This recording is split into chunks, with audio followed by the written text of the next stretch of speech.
Unbelievable! That is a dream goal! They found it! They finally found the goal they were looking for! What a finish that is! Do not scratch your eyes! This is really happening!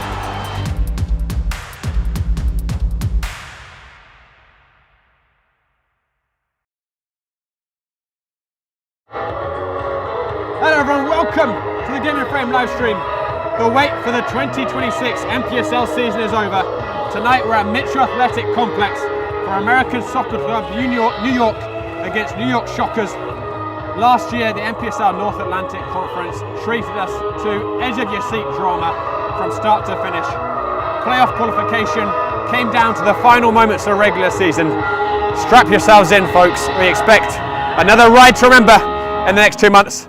I'm Josh Pratt, we have Joshua Jokwu behind the camera, and I'm delighted to be joined in the commentary box today by a man who has witnessed and helped shape the US soccer scene here in New York and beyond. Bob Montgomery was the Adelphi head coach for 29 years, Red Bulls Academy director for 11 years, long-time US under-14 men's national team coach.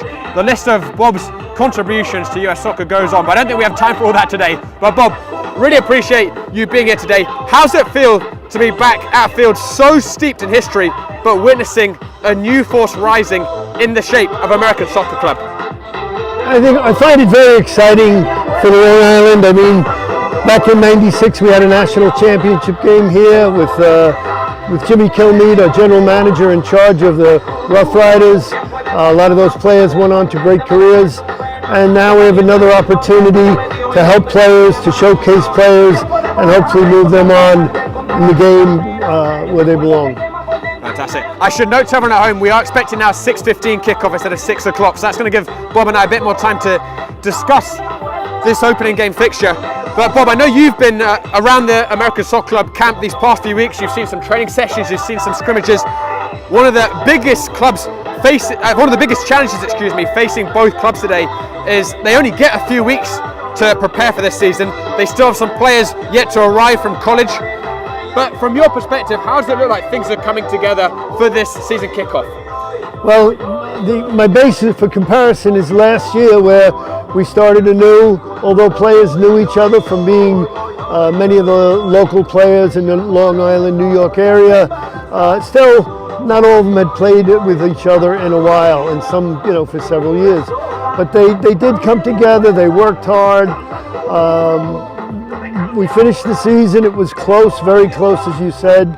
And then we were asked to be part of the US Open Cup, which is a great tradition in the United States. And we filled in for a team that couldn't make it. And we played a Long Island Renegade team. They beat us, but I could see great improvement through the season and moving into that September game. And we started out this year again at a higher level. Players have better understanding of each other, how to play each other, how to work together, how to communicate. And it's obvious. The team has been practicing 4 weeks, 3 or 4 times a night, 3 or 4 nights a week, as well as some public appearances that they've done for the club. And I think we've again moved it up another couple of stairs, and they should be really ready to play tonight. We'll get into the exact squad list that Coach Fitzgerald has named for today, but just looking at the numbers, it's 11 players returning from last year, with a bunch of notable firepower added as well. But how important do you think that is, Bob, to retain the core of last season's squad coming into this season? I think it's very important to have your leadership coming back. Brian Saramago, our captain, is back. He was our leading scorer last year. Mateus Adamek is another one. He's the returning. Sean Fitzgerald, of course, he's the assistant captain, played in the midfield and a back also. So we have guys that have leadership ability, that are returning and bringing the core together and bringing the newcomers on board and understanding our culture and our game style and how we need to behave on and off the field, which is very important to us. It's going to be a season of very fine margins. It certainly was last year. If we pull up the NPSL table from last year, you can see it was remarkably close. Only 20% of the games in the North Atlantic Conference last year were decided by greater than a single goal margin. So that's 80% were either a draw or decided by a single goal. Just 4 points separated second from fifth. Going into the final day, there was 3 teams that were fighting for the last 2 playoff spots. It ended up being decided in the final moments of regular season. I spoke to both Coach Fitzgerald yesterday from American Soccer Club and Coach John Adeseko from New York Shockers, and both coaches understand just how unforgiving this level is, how fast the tempo of the season is. If you get off to a poor start early, you really are in trouble for your playoff hopes. From your perspective, Bob, what do the players need to focus on these opening minutes with the challenges they have of not having as long as they might like to gel? What do they need to focus on to succeed here? Look, they step on the field, they forget about everything outside the lines, they know their jobs, they know how to help each other and communicate, and we're a team that's going to go after it. There's no doubt about it. We're going to try and get forward, we're going to score, but we still need to have players that can cover and be responsible on the defensive end if in case of a counter. Well, we can get into now the squads for both teams this evening. So I'll just go through our American Soccer Club lineup first. So in goal, a start for 18-year-old Aidan Gannon, who redshirted as a freshman with Hofstra in this past year. In front of him is a more experienced backline, none more so than Ezekiel Palamek, who I know you're going to talk about in a moment, Bob.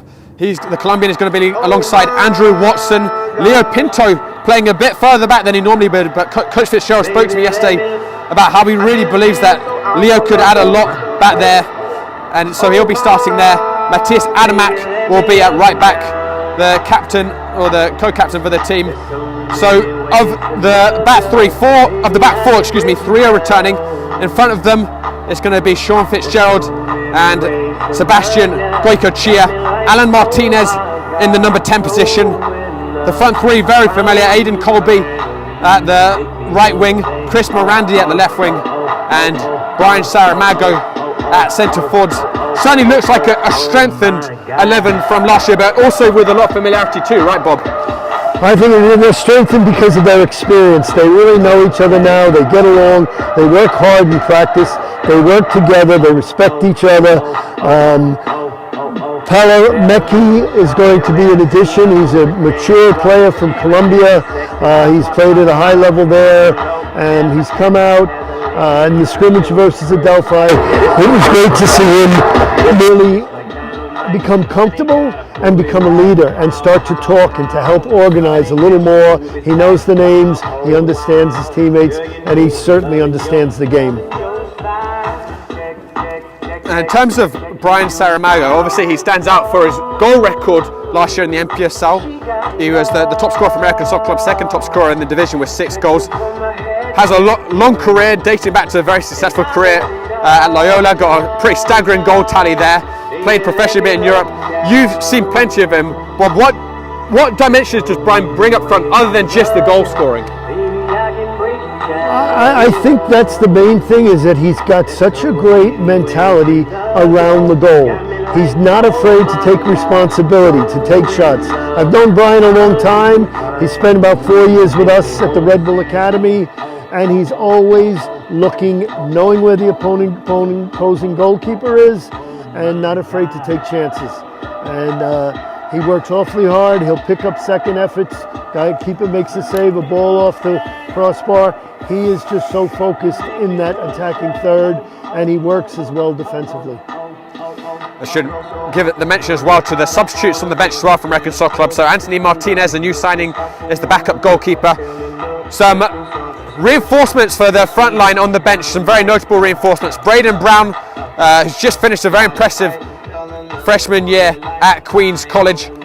He broke a bunch of records as a rookie, scoring 13 goals, got named to the Division II All-American team.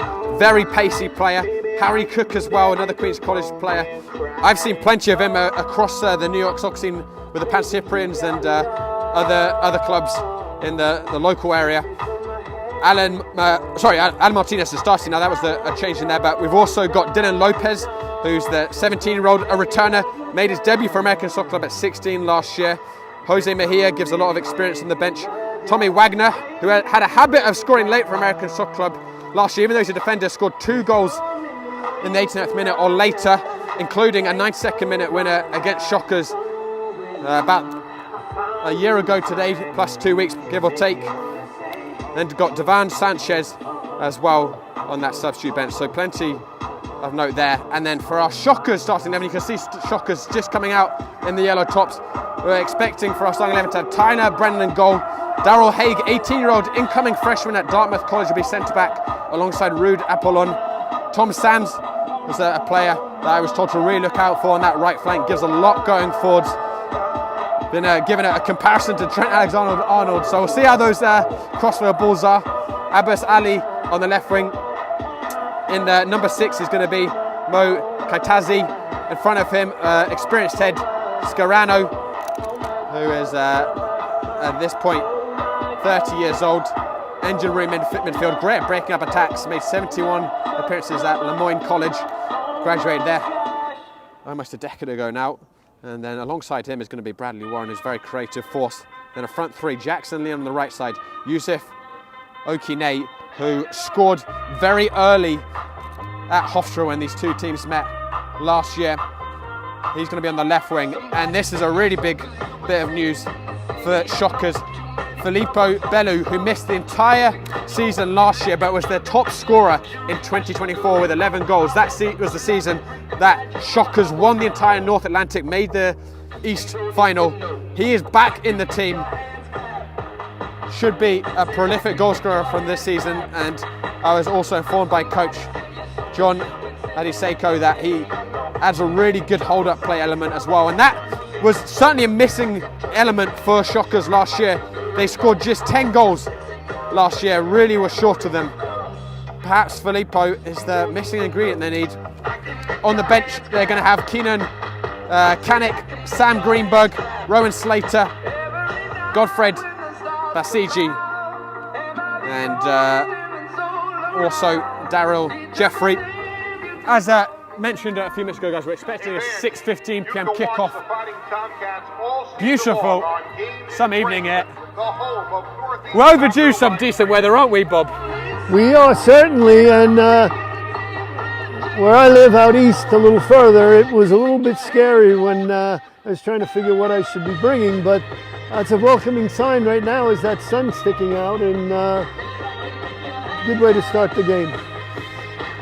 Right, guys, I'll give you a quick reminder of our sponsors tonight as well. So Game and Frame is sponsored by Umbro. You can head to umbroteam.com to start designing your team kit for free. Now produced by Umbro, designed and worn by you. And American Sock Club are proudly supported by Orlin and Cohen Orthopedic Northwell, or Group Northwell. They feature a team of board certified, fellowship trained orthopedic subspecialists, as well as in-house advanced diagnostic imaging, neuromuscular testing, pain management, physical rehabilitation and occupational therapy. I know Coach Fitzgerald has spoken very highly of the assistance that Orlin and Cohen has given many of the players of American Sock Club in the past year. So they proudly support the Fighting Tomcats. Macron also proudly supports American Sock Club. Macron works hard to create cutting-edge, high-performance sportswear to support athletes from grassroots to professionals in their efforts to become their own hero on and off the field. And LifeVac also proudly supports the Fighting Tomcats. The LifeVac is a revolutionary anti-choking device. It has now saved over 4,000 lives across the planet. Learn more about how to protect your loved ones by heading to lifevac.net. I got to say, my fiance nearly choked on a saddle leaf about 3 months ago, and the first thing I did was ordered a LifeVac myself, so it may come in handy for me at some point. Sweetheart, if you're watching, I hope you are being very careful how you're eating tonight. We don't need any more choking. That was scary. And lastly, we've got Bowler Market, the official neighbourhood convenience store of American Sock Club. Bowler is joining American Sock Club to create the first fully funded youth soccer academy on Long Island. And we'll talk about that a little bit later, Bob. I know that's something very close to your heart, something you worked on early as a pioneer with the Red Bulls Academy. But guys, for now, we're going to head to our ad break. We will be back shortly with the kickoff between American Sock Club and New York Shockers in the NPSL. Don't go anywhere. We'll be right back.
Welcome back to Mitchell Field, ladies and gentlemen. Our starting 11 for both clubs walking out. The sun shines on Long Island, and the much anticipated return of the National Premier Soccer League. When I spoke to Coach Fitzgerald yesterday, he said it's a long wait for this season to come back. But when it does come back, the fixtures come thick and fast. It's normally high octane entertainment. American Soccer Club in particular enjoyed a great flurry of spectacles, an average of 3.8 goals per game. Every single game American Soccer Club competed in was either a draw or decided by single margin, often decided late. We're in for a treat tonight, ladies and gentlemen. Hope you're staying comfortably. Ladies and gentlemen, boys and girls, and welcome to Mitchell Athletic Complex, and welcome to the American Soccer Club will be in the white and Shockers in the yellow, and we're going to have our national anthems shortly. American Soccer Club New York Fighting Tomcats. Let's meet the starting lineups first for the visiting New York Shockers. Number 00, goalkeeper Tyler Brennan. Number 23, midfielder Seth Scarcano. Number 11, midfielder Jackson Leone. Number 10, forward Filippo Bellew. Number 7, midfielder Yusuf Okin. Number 13, midfielder Mohamed Katazi. Number 4, midfielder Rude Apollon. Number 3, midfielder and defender Daryl Jeffrey. Number 15, Bradley Warren. Number 20, defender Thomas Sams. And number 19, Abiz. The head coach of the Shockers is Gustavo DaCosta. And now the starting lineup for your American Soccer Club New York Fighting Tomcats. Goalkeeper number 1, Aiden Ganun. Defender and midfielder number 5, Mateus Adamek. Forward number 7, Aiden Colby. Midfielder number 8, Leo Pinto. Forward and captain number 11, Brian Saramago. Midfielder number 13, Sean Fitzgerald. Midfielder and forward number 14, Alan Martinez. Number 17, forward Chris Morandi. Number 18, defender Andrew Watson. Number 20, midfielder Sebastian Goycochea. And number 24, defender Ezekiel Palamek. The head coach of the Fighting Tomcats is John Fitzgerald. Assistant coach Juan Palacio. Goalkeeper coach Vic Montian. Match analysis coach Ben Koch. And sports performance coach Rob Belliccio. The managing partner and general manager is Jim Kilby. And now, ladies and gentlemen, boys and girls, please rise, if you are able, and remove your hats for the playing of our national anthem.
Countdown is almost over.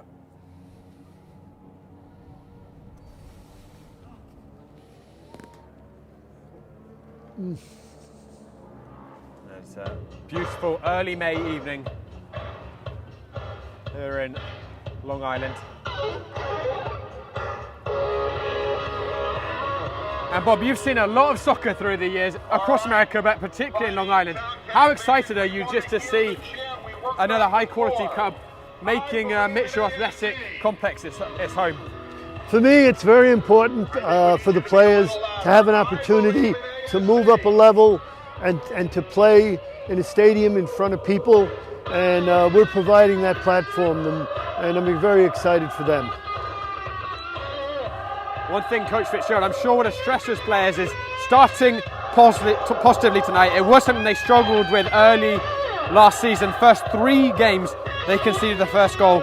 2 of those came inside the first 15 minutes, and they just ended up with 1 point out of those first 3 games, which has ended up and eventually being fatal for their playoff hopes. But as we were discussing, Bob, there's a lot of positivity that so much of that side from last year is back to learn those lessons from what went right and what went wrong last year.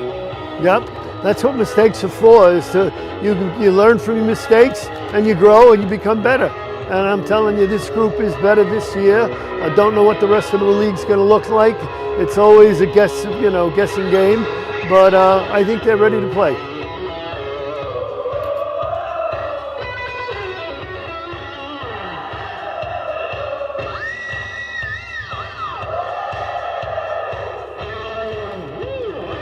This year in the NPSL North Atlantic Conference, there are 6 teams. Every club is going to play each other twice in the regular season, so it will be 10 games for each team.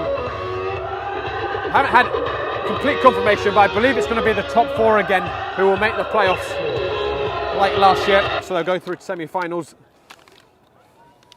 As the returning Filippo Bellu places the ball down, he will kick off this season here.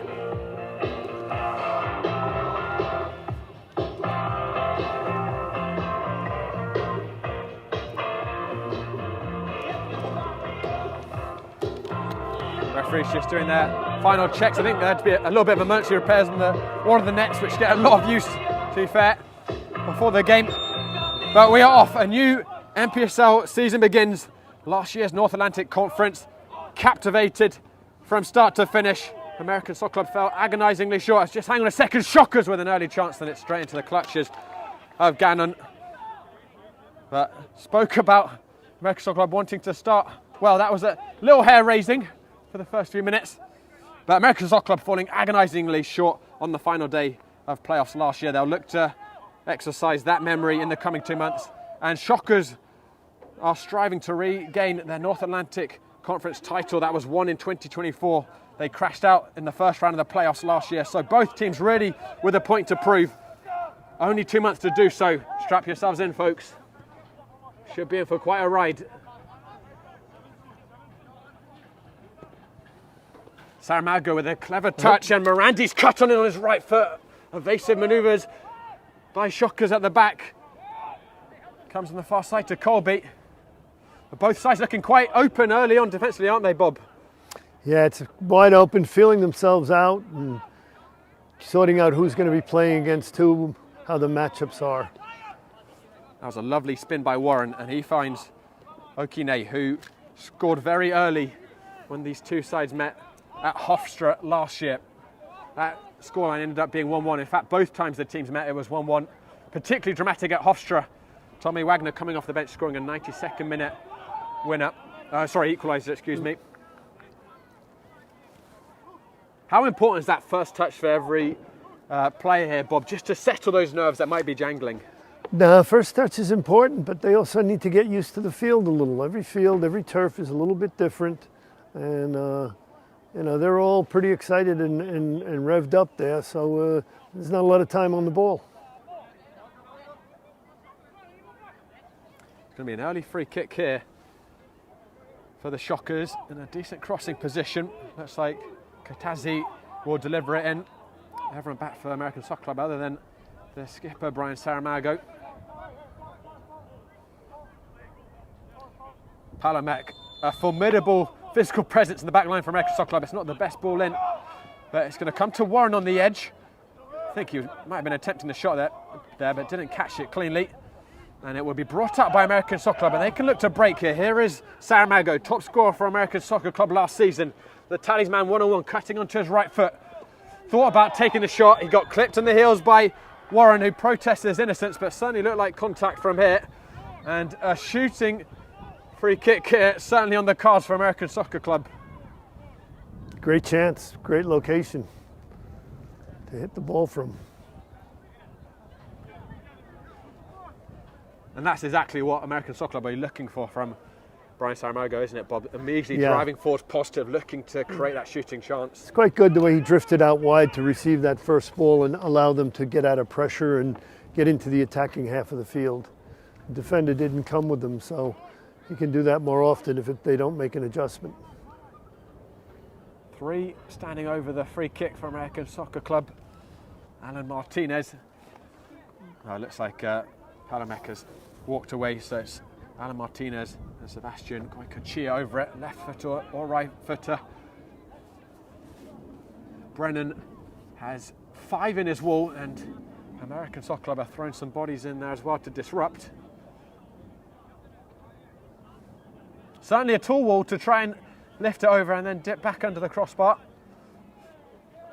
A lot of bodies there blocking the keeper's vision.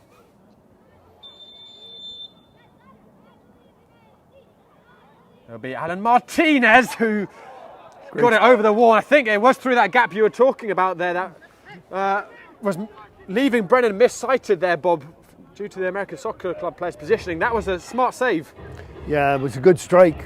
He just cleared the wall and he had just played it wide and had a little spin on it. Had a good chance. Long throw coming. Yeah, the long throw held in. Bounces in the area. It might fall to Saramago. On just left foot, hits the crossbar. Rebound. Agonisingly close for American Soccer Club, but no dice. Palomek couldn't quite hook a foot on it. It just needed a touch. Great opportunity. Brian being optimistic as he is on that ball, getting the turn and getting it on target. Did really well to hook it back in, didn't he, going away from goal. Yep. And I think Brennan might have got the slightest of touches. We'll have to watch that back to help it onto the crossbar. If he did, it was another good save by the keeper.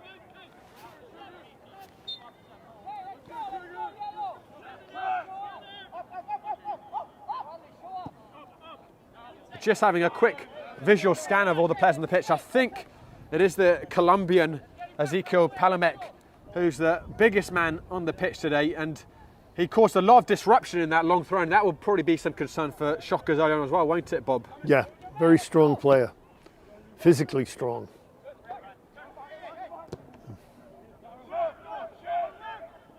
Here's Ali. Warren. Positive first touch there by Okine. He's done well. Helped out to the left flank. I think it was Jackson Leonard there, and he got poleaxed by Colby, who was tracking back, and it's going to be our third free kick already in a good position for both clubs.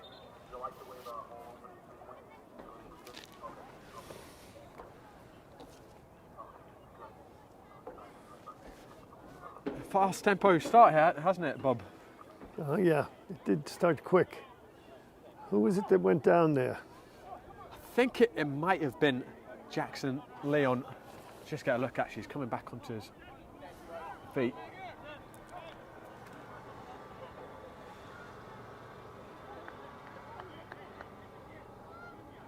No, that wasn't Leon. We'll have a look at a second who that was. So that was Sperano. It's Serrano. Yeah, Serrano, yeah. Sperano, yeah. Just drifting out from that midfield position. It's going to be Katazzi again on the free kick duty.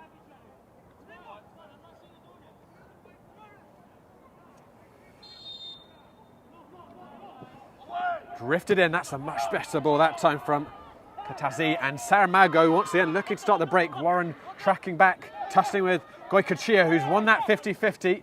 Just held the pass to Saramago, I think, believing he was offside. Here comes Morandi. And Brian Saramago. Drifting out wide again. Takes a deflection, it comes to the near post. It was... Needed to get numbers forward a little quicker on that. Yeah, I think it was Alan Martinez who had come into that near post. Couldn't quite connect on the deflected cross.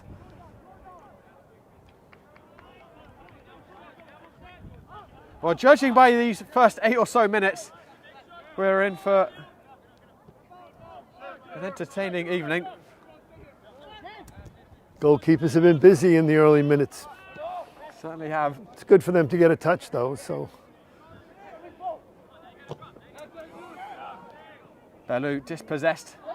Saramago has been very involved early on as well. They've been able to find plenty of service to him already, American Soccer Club. Apollon is going to drive it forwards, and there's a little bit of indecision in the back line. And Okine judged to have had a little nudge in the back of Watson.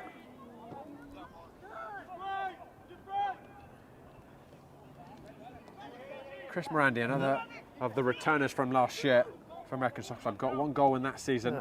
Wasn't the best of passes there, cleared out by Hage. Pinto, look at that for a first touch.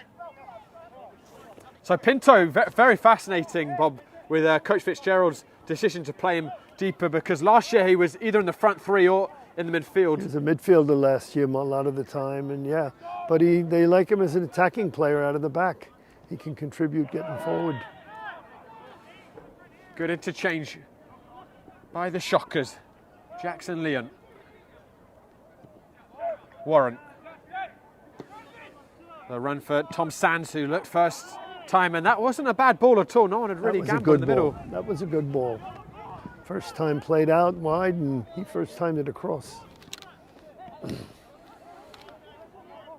Coach Adi Seiko from Shockers did tell us to look out for Tom Sands. Said he adds a lot going forwards. Warren has received that in far too much space in the penalty area and was a bit wasteful with the delivery. And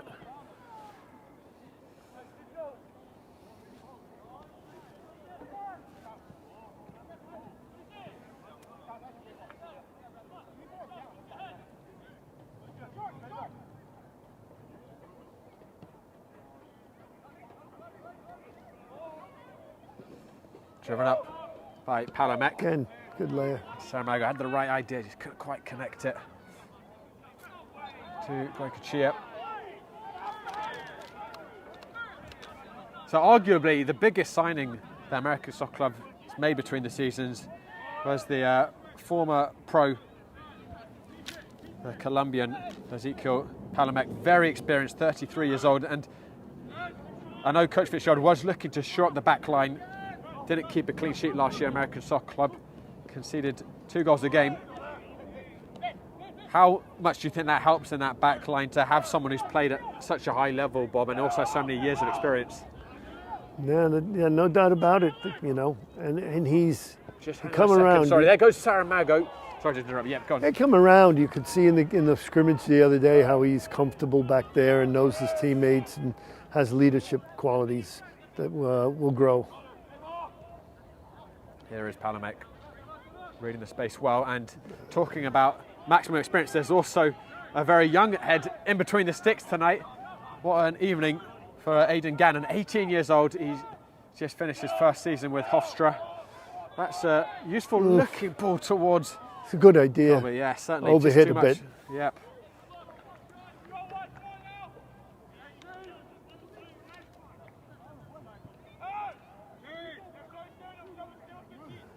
Did you get a chance to look much at Aidan Gannon, Bob, in your time observing the American Soccer Club camp?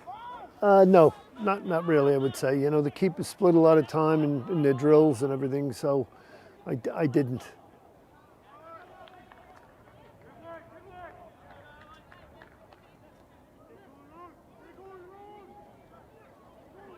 American Soccer Club are going to have another opportunity for the long throw-in. And Ezekiel's coming back up, be a target maybe. or maybe second ball player. It's going to be held in with a vigor again, and again Palomek causing some issues in there. This time Shockers able to clear their lines. Pinto did well initially to win the ball back, couldn't keep it in play though.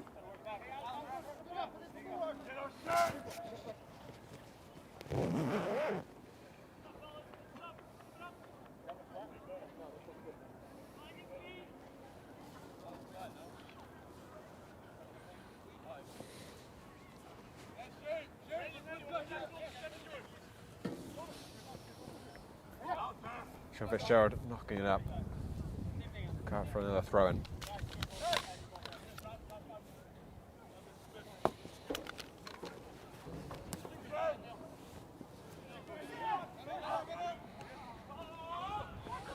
Palomek winning that ball.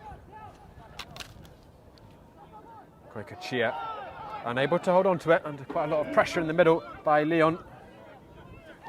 Here's the skipper Sams. Bellew. Sams again.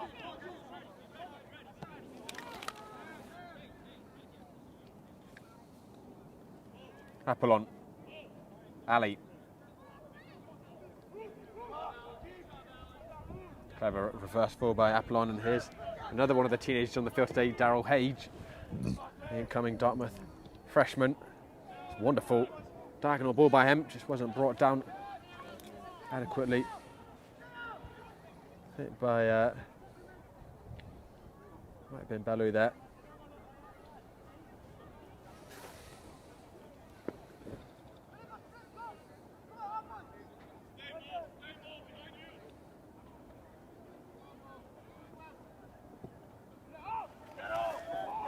Direct ball forwards, and that could prove effective. Here's Aidan Colby wrestling off one. Aidan Colby!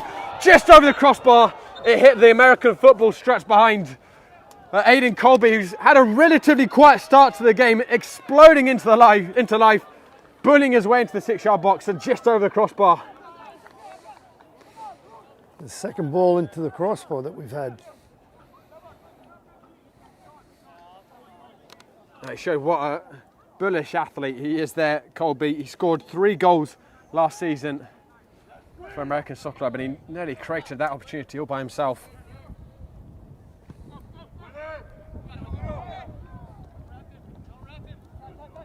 Morandi. Pinto bursting up on the overlap, and here is Leo Pinto. He's got some options in the middle. Pinto across the 6-yard box. Saramago got a toe in it. May have been trying to get that under a spell, Bob. What do you think? I thought it went off the defender. I thought Brian just touched it and the defender, I thought, hit it last, but I guess not. Well, it feels like a goal is coming, doesn't it? Most likely probably for American Soccer Club with the chances they've had, but no dice so far.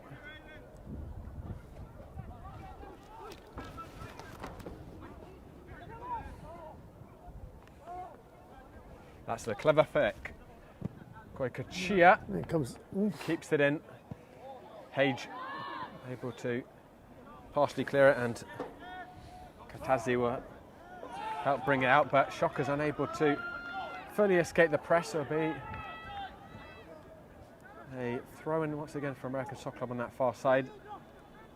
And this first 16 minutes has been dramatically different to the first 60 minutes of last season for American Soccer Club, where it was disjointed at times. Certainly had the feeling of a new group of players coming together, but connecting already and certainly applying some pressure on their visitors. Held into the box. Hage meets that first header. And a pretty cheap free kick there, won by Unky Nate.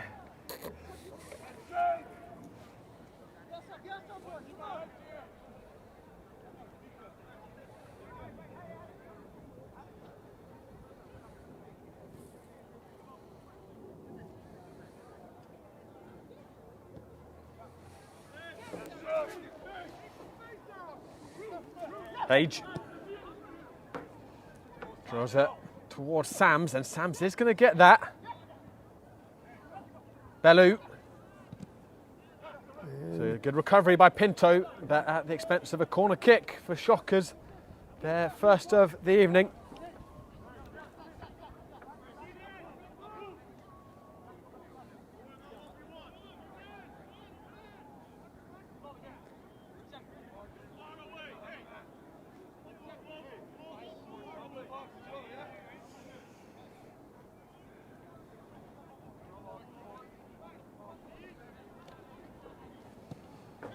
That's going to be whipped in, headed out towards the edge of the area. It comes to Warren. Didn't catch it. Still, the danger is alive. Finally cleared by Alan Martinez. Kaitazi swept out onto that far side. Ali. Aidan Colby doing excellent defensive work back there, uncompromising, and he wins the free kick.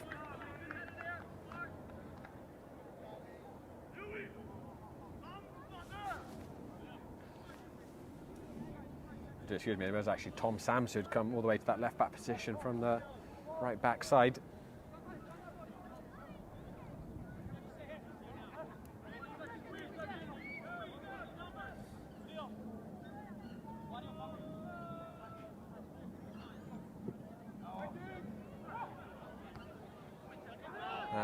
Free kick headed initially by Shockers. Martinez looking for a canny ball into Saramago. Couldn't return the favour. Palamak, look strong in the air there. Commanding header for sure. Leo Pinto will keep that in. Saramago, he's got a bit of space here. That's perilous. And Saramago lets fly. Not far over, not far at all.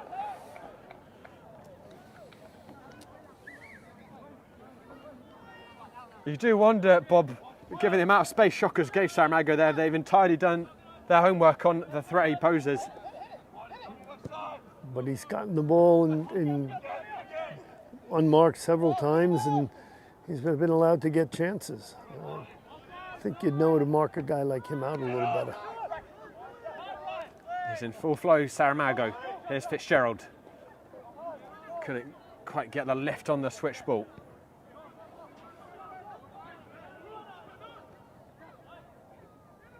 That's a loose ball, and Martinez will race onto it initially. Snuffed out by Apollon before too much threat could come about. Lovely footwork there by Leon. He's going to help it down the line towards Bellew. It's a great little flick. Palamak coming perhaps a little heavy in on the back of Bellew, but the referee judging nothing wrong with that. Morandi does well under pressure. Pinto's going to settle it. Watson. Here's Daryl Hage. Here's Daryl Hage.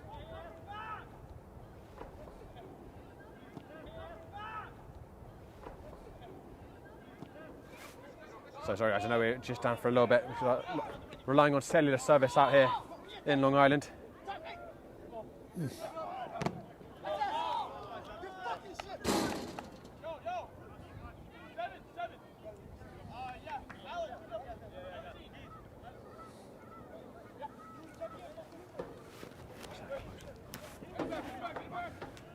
Headed back to Gannon.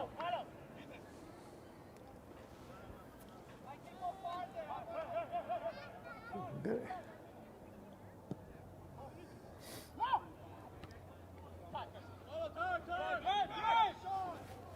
Chris Morandi. Skipping through the tackles, try to take on one too many. That ball's just pumped up.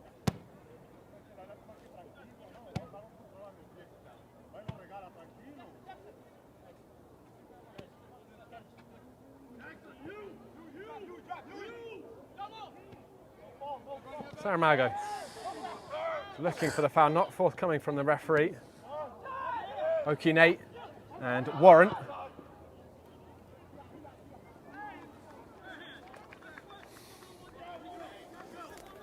That switch not paying off.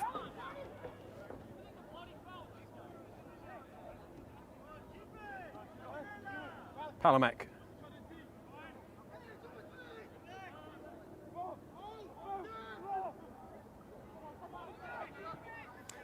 Finds the fierce of, I think actually Morandi had come in.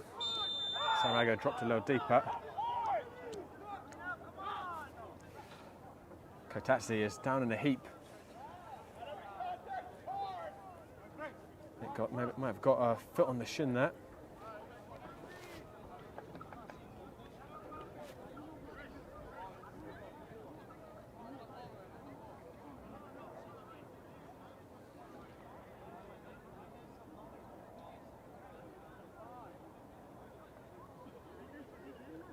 Referee just having a chat with Brian Saramago.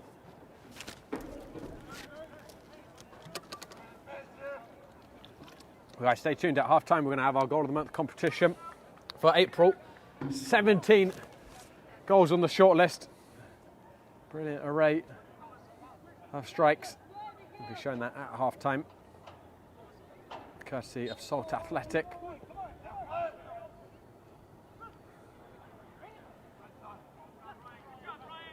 Apollon. Ali. Leon. Okine. And Bellew. Couldn't work the angle. It's going to come to Scarano. Well, that was a loose pass. And Morandi's going to look to start the break. Couldn't ride the tackle. That's Of Kotadze.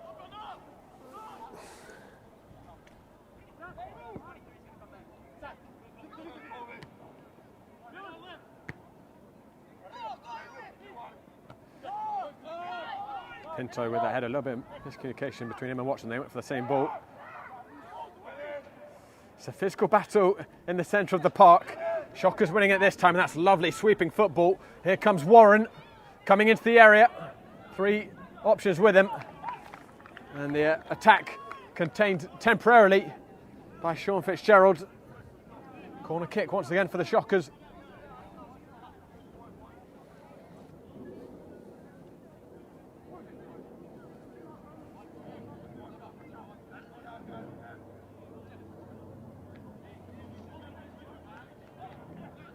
It's okay for now.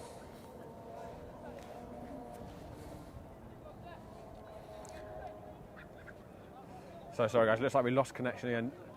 Just briefly, Cellular being a little unkind here. Gonna have to write an angry letter to Verizon or someone or other. We're gonna have another swung in corner kick here for the Shockers. Kotadze once again will take, so it was an in-swinger last time. This time it's going to be an out-swinger. Palomek well positioned and cannons it out to Brian Saramago.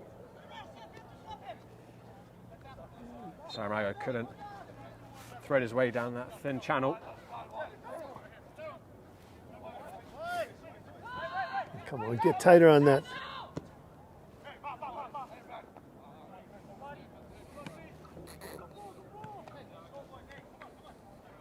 About half an hour gone here, Bob. Who do you think would be the happier coach of the two sides? I think, the game's gone back and forth a little. I think they're both pretty happy. Probably Coach Fitzgerald's a little frustrated that we had some very good chances and, just missed not by much. I think the game's what you'd expect of a opening season game, and we'll see how it finishes out the half and what changes, things they might want to bring to the second half.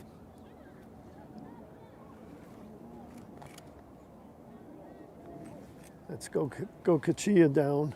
He does look like he's struggling a bit, Sebastian. From that foul before, got up slow from that. Well, Coach Fitzgerald certainly has high hopes with Sebastian Goycochea in the centre of the park. Describe him as a very hard worker, very focused on whatever the task is the coach sets him, whatever role it is in the team. Great technician, great IQ on him. Martinez. There's Pinto forward. Couldn't quite outfox Okine that time. Hassan's giving that back to Brennan. And Brennan with a very good diagonal ball to find Okine. Okay.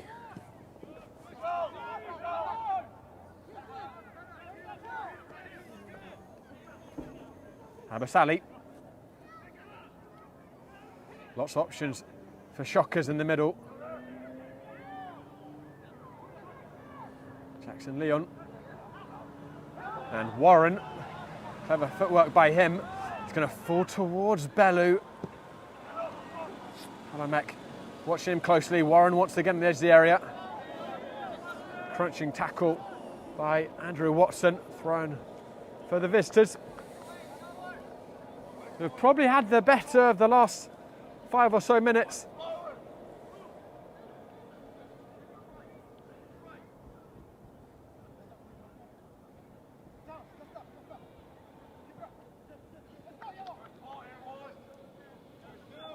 Ball's held in. Pinto clears the lines, but it'll be another throw for Shockers closer to the corner flag.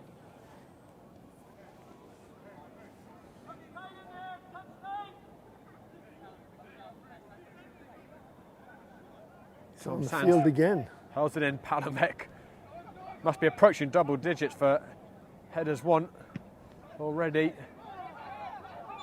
Couldn't prevent that from going out for a corner kick though.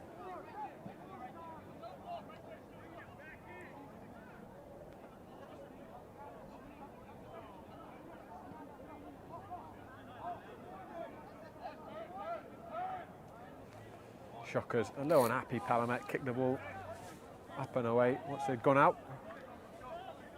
Referee opting to keep his cast to himself for now. He's going to try and sort out a bit of argy-bargy on the goal line.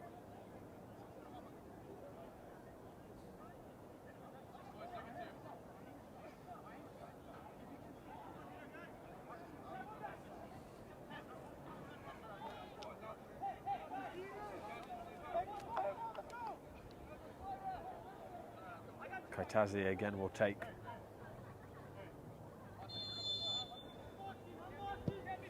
Swung in, lots of whip on the ball, bouncing around, and Shockers strike first. Yeah, didn't clear the ball. Wasn't clean getting the ball out. Rude Apollon with the finish. It's not the prettiest of goals, but they all count. And Shockers, who have had a number of set pieces in dangerous areas, capitalise on one. There was a wickedly whipped in ball. Now it's important. Now it's important to see the response.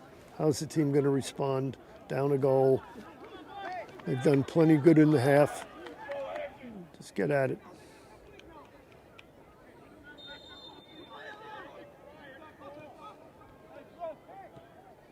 The balance of play had just shifted the last 5 or so minutes towards Shockers, and they capitalise. A bit tremendous frustration for American Soccer Club. They are behind though with the chances that they had earlier in the half. Here comes Leo Pinto looking to create an immediate reaction. Fitzgerald. There'll be a throw in deep inside Shockers half.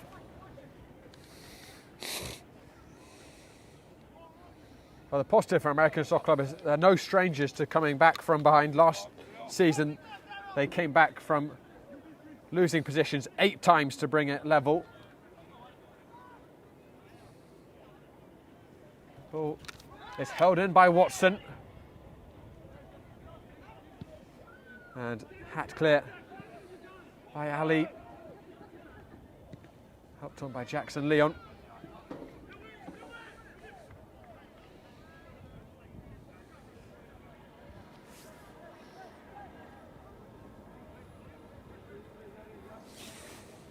Would you find fault with the defending there for that throw-in from American Soccer Club perspective, Bob? Oh, sorry, the corner kick even. Would you find, would you find fault there with the ball shouldn't drop in. Somebody needs to get ahead on it. The ball shouldn't have dropped in down the first place, from what I saw.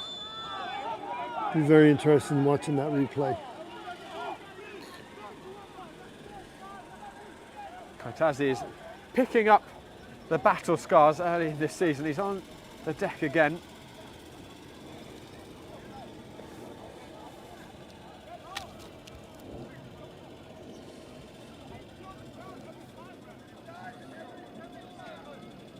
The American Soccer Club feeling perhaps there's a little bit of theatrics going on.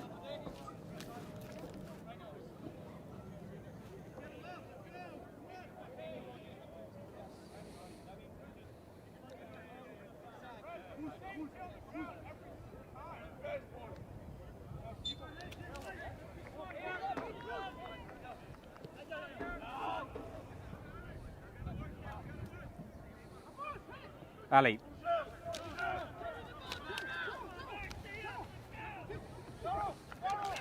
Page. It's a lovely crossfield ball.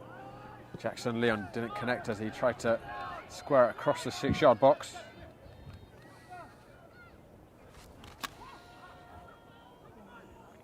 Jackson Leon again. That's a decent ball. It falls on the edge. Okine off the crossbar. It falls back to Warren. And then it's still not cleared by American Soccer Club. Leon. And finally gathered by Gannon. Hair-raising moment for American Soccer Club's back line. Need to get our men out if he's going to be punting.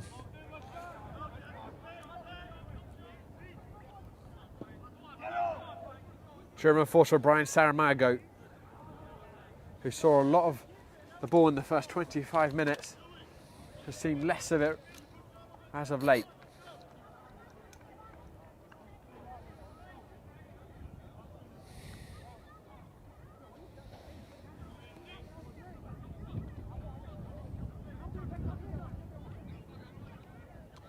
Koikachia.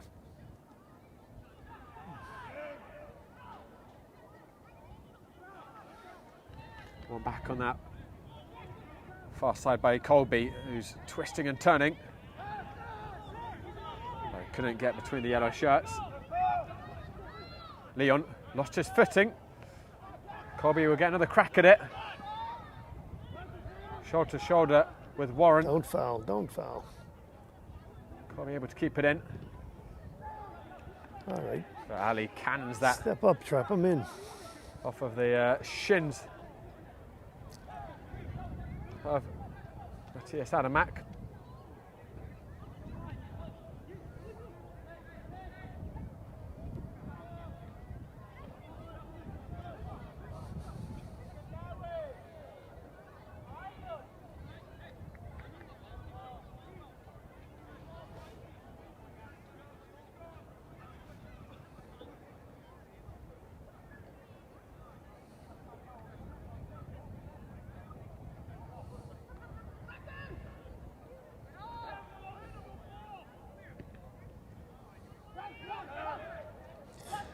Here's Warren. Page. Okine. Finds the feet of Bellew. Couldn't send that pass around the corner for Sams. Good ball out. Looks like Chris Morandi and Aidan Colby have switched sides in that front line. Better quality we need. Oh, come on. There we go. Pinto. Return back to Pinto, who gets clipped, and that's going to be a free kick right in the corner of the penalty area. Katasi trying to claim there wasn't contact. I think there quite clearly was, though, on Pinto's trailing foot. Interesting position here, isn't it, Bob? You could see the cross, you could also see the shot potentially. Yeah.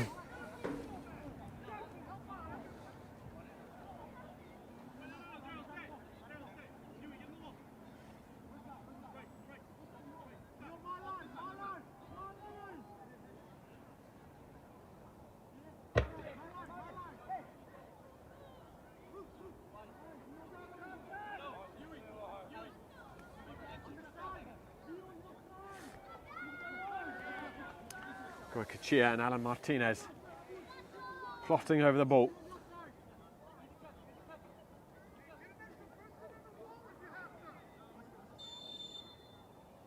Goycochea whips it in. Like he might have touched it.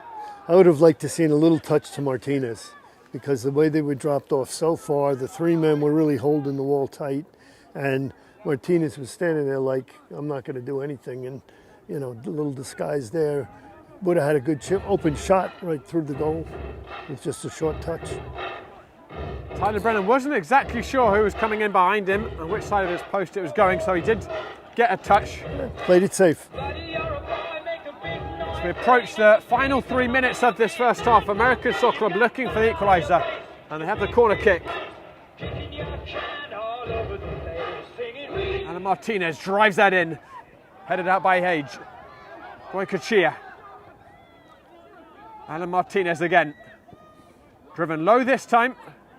Comes on the edge. Adam Mack took a swing and it didn't connect properly. And it's hacked clear by Sams. That took a bunch of bounces. Hage able to hook it clear again. Ball ballooning around like a beach ball at the moment.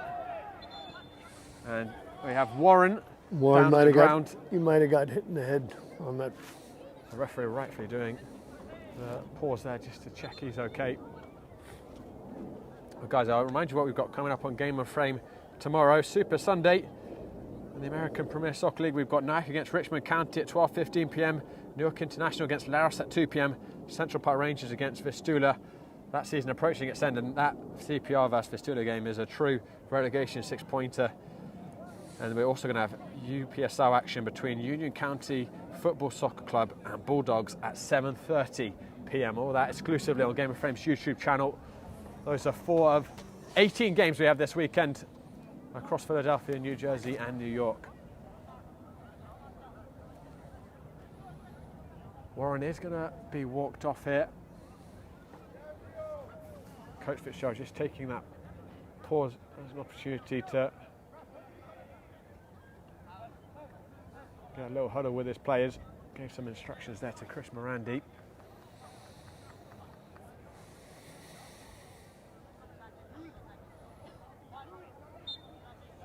Referee will restart us with a drop ball here.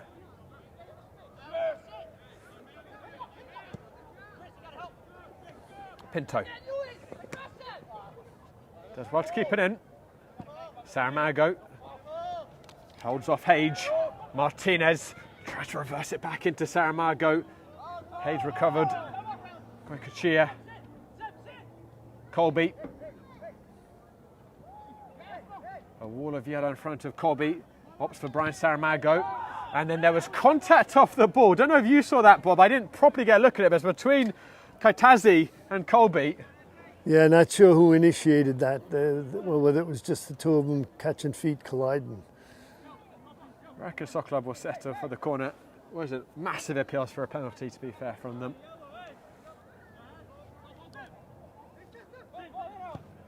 Swung in. Brave header by Hage. Pinto. His shot blocked. Shockers in the way of each other somewhat. Tom's there to gather and drifts it out to Ali.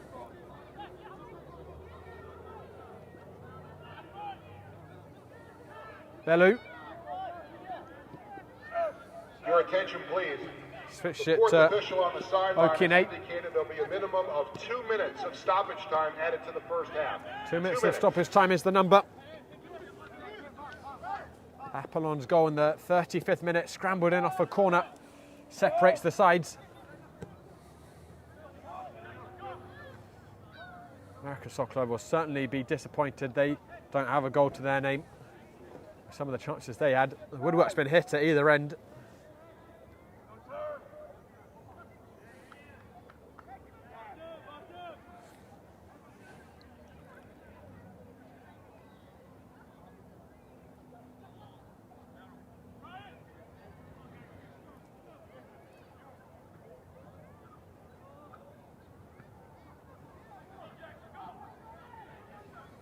Not sure that ball will quite run out for Watson.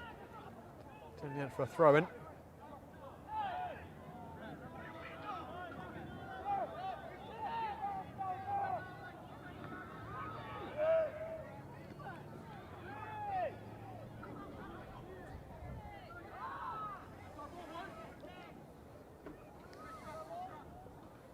Well, Bob, given how this first half has gone with plenty of chances at either end. Yeah, we had the better of the first part of the game. We had chances, couldn't put them away. And they got their chances and found one where we didn't quite clear a ball that needed to be cleared.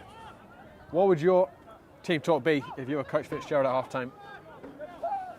I'd like to see them get closer to the players defending.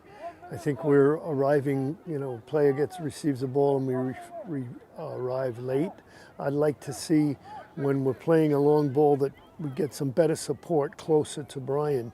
There's a gap there, and they've got extra men in the back always. So he's done quite well himself, but he needs people around him to beat the 3 or 4 guys at the back. Well, there goes the half-time whistle. Coach Fitzgerald certainly has the attacking options he can bring off the bench to potentially support Saramago. Harry Cook and Braden Brown, I'm sure, will be waiting with great anticipation to make their debuts for the club. Right now, it sits at 1-0 to New York Shockers. They go off the corner kick. Still lots of action left to go here. But for now, guys, it's my pleasure to present to you our Salt Athletic April Goal of the Month nominees. As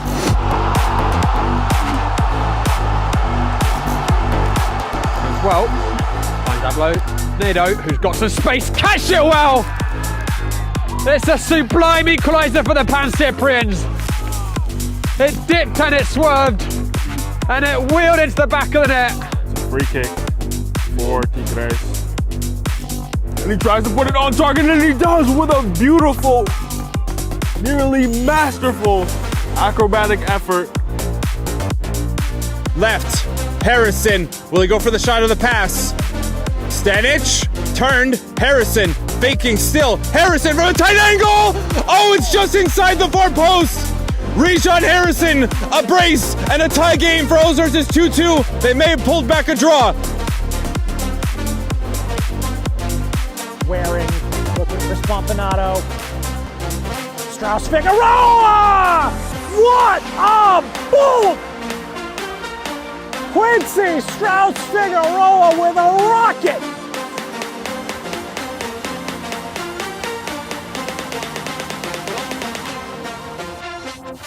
Arl United trying to find an equalizer, cutting back. Here he is. Arl United. Oh, it's an equalizer! It's a solo individual effort. And look what it means to Harley United. They've equalized. Strike it. And Spaker! Oh, into the top of the net!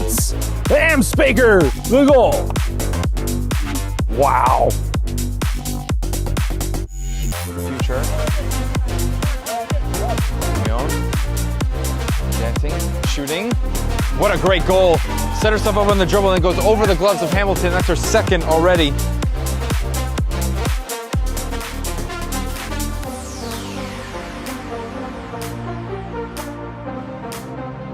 New York International! What a tackle at the last second. Now Bednarski! What a shot by Bednarski! Dipped in to Billity, who's running at that Lions box now. Cuts inside. What a move by Billity. What a goal! A brilliant little cut inside the box, bought the space, and he took advantage of it. 1-0 Lone Star.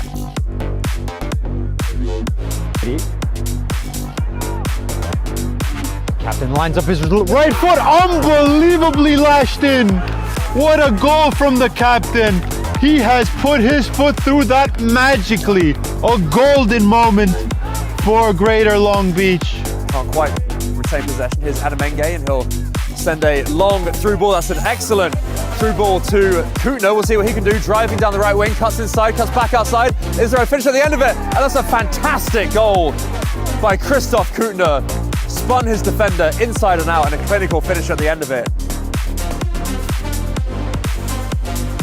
Drives it in. Commanding header. Comes on the edge. What a hit! Oh, that's absolutely superb. Milton Campos arrows it in. Straight off the arm. Asivek again. Shooting opportunity for Asivek. Oh, wow. What a beautiful goal that is. And 2 goals in 30 seconds from Negmatov Asivek.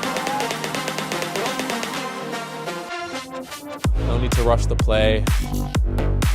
They're up 2 goals at this point in the match. Taking it slow during these set pieces can be very helpful. That's a nice through ball. Let's play back to Doggart. Spampinato out to Doggart. What a goal! Excellent through ball. Spampinato and Doggart connected beautifully there. Boy, though. Steps back, Miele fires into the back of the net! It's a goal! Miele!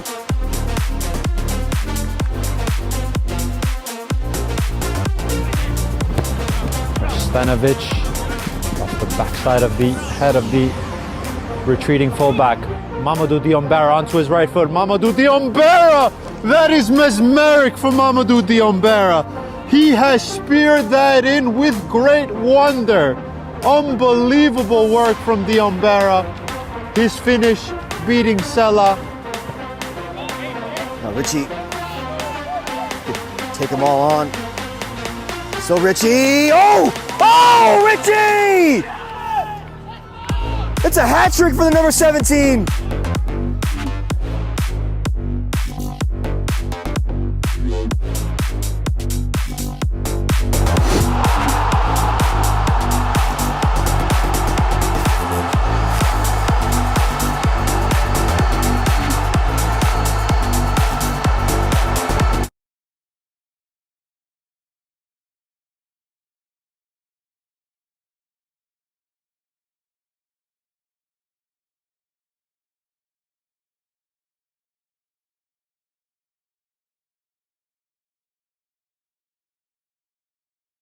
From soccer fields across the USA to the legendary stadiums of Spain and Portugal, for 40 years, Petrobax has been the go-to expert for group travel to Spain and Portugal.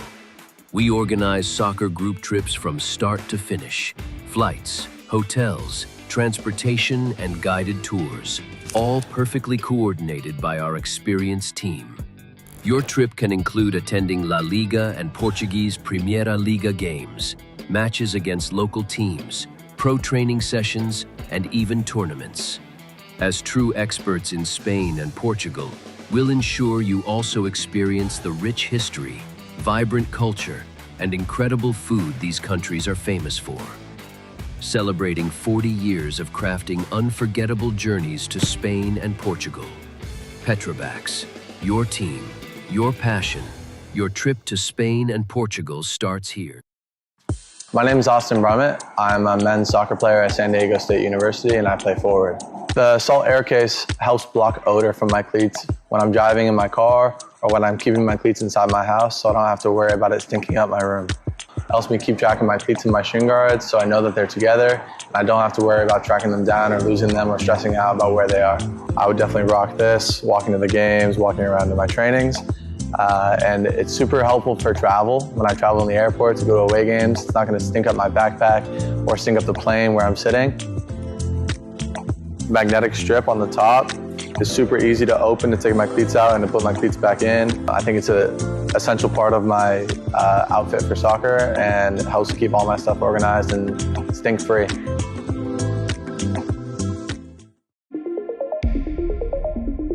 A quality highlight reel is crucial for college and pro recruitment.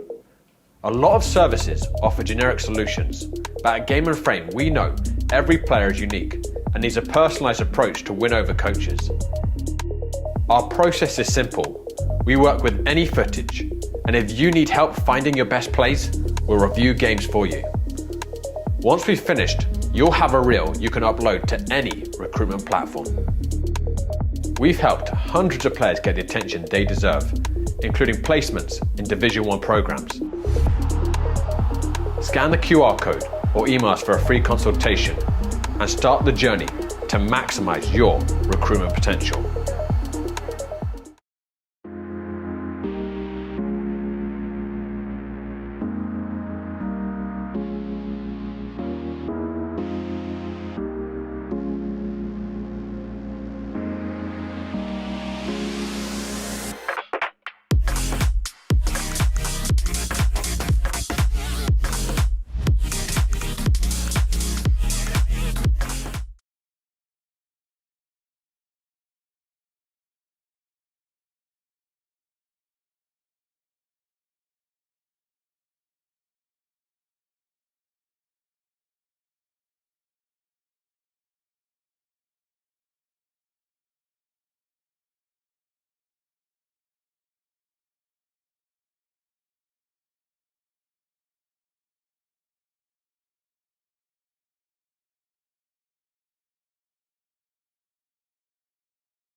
well. Finds Ablo. Nado, who's got some space. Catch it well! It's a sublime equaliser for the Pan Cyprians. It dipped and it swerved. And it wheeled into the back of the net. It's a free kick for Tigres.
Hello everyone, welcome back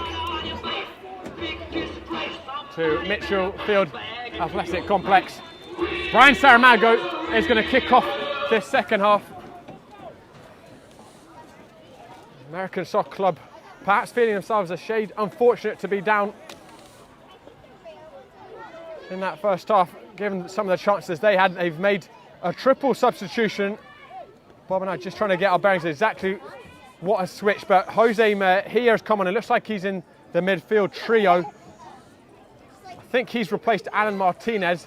We've got Braden Brown, who the ball's been pumped up towards on as well. You know what? Excuse me, Alan Martinez has gone up into that front three. So Chris Morandi and Aidan Colby is off.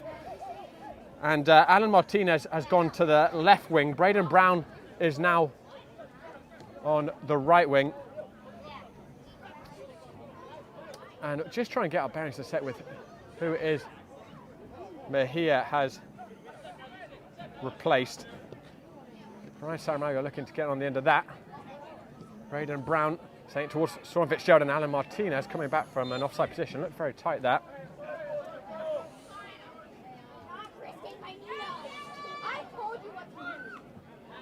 So I think actually, I think it was just 2 substitutions that have been made by American Soccer Club at the interval. So Jess Mejia and Braden Brown coming on.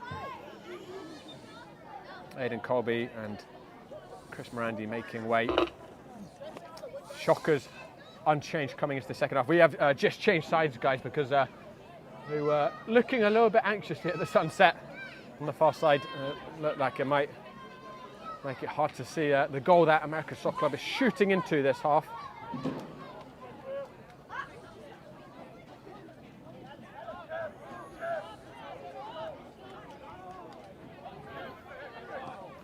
Page is going to float that up towards Sams. Sams towards his right winger, Onkine.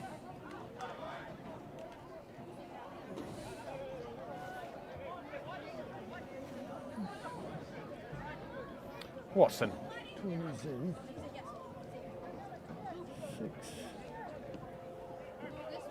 Palamek into Brian Saramago.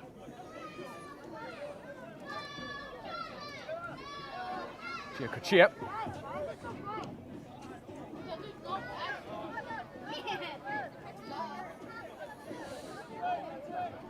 Bob, if you're an American Soccer Club shooter, do you really start this half with a lot of tempo, try and find the goal early, or are you patient, bide your time? I think you got to be a little bit patient. You got new players in there. They got to get their feet on the ground. And, you know, you got to wait for when the game tells you, when the opportunity comes. You know, it's not predetermined, really. Oh. Sam's with a clever dink to Okine. And Mejia coming back. Okine a little incredulous he didn't get a free kick. Mejia finds the feet of Braden Brown, who we were saying in the pre-match had a very impressive freshman year at Queen's College. Groundbreaking year as a rookie, scored 13 goals, was named in the All-American Division 2 team. Very pacey player.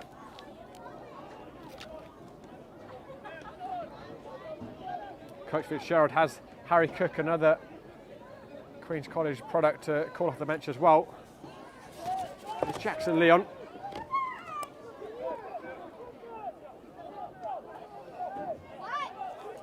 Giocochia. Sean Fitzgerald. Looked as if that should have been a foul. To my eyes, at least, for Braden Brown. Got his body in the way. The referee not seeing it that way.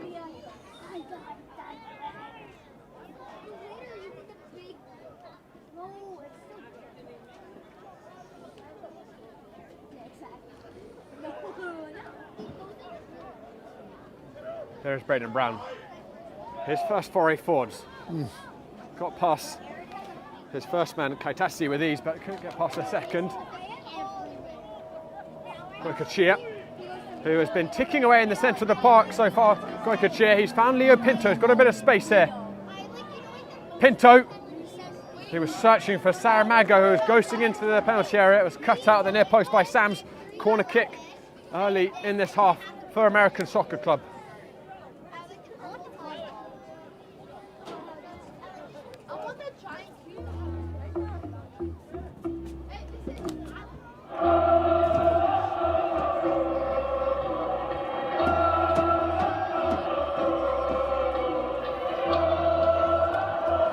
Alan Martinez will serve this one up towards the far post. Palomet got a head on net. Wasn't the cleanest contact. Bounced it very early into the ground, took a lot of the pace off the ball. But he has won just about every aerial duel he's been called to engage in so far, Palomet. The Colombian veteran making a commanding start at his new club in Long Island. Here he is again. Goycochea, unable to find the feet of Alan Martinez.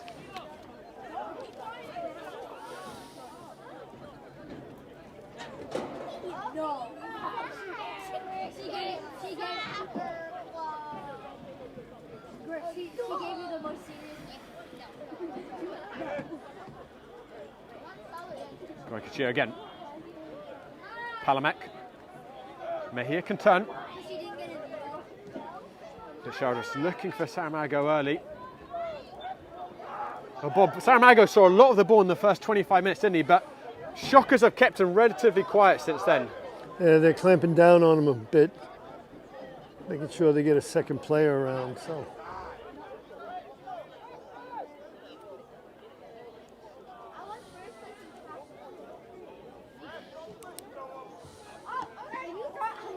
Sam's helping it around the corner.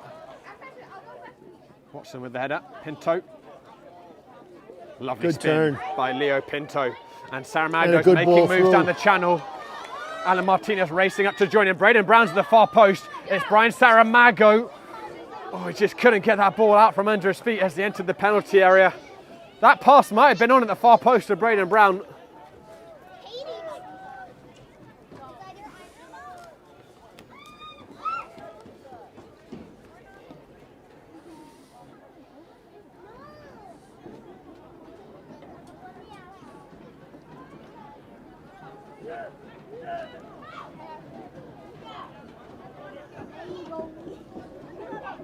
Tom Sams. Cross took a deflection and easily into the hands of Aidan Gannon.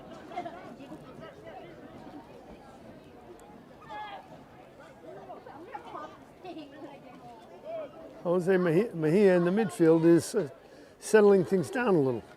So we're starting to possess it a little better and build at times. Goycochea.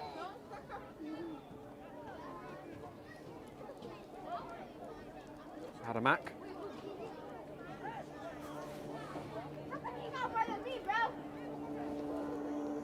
And you know what? I think we did actually have that third change at half time because it's Tommy Wagner, I believe, who's on Yeah, Tommy Wagner's right back. Yeah, I do apologise for that confusion. So Adamak replaced as well at half time by Wagner.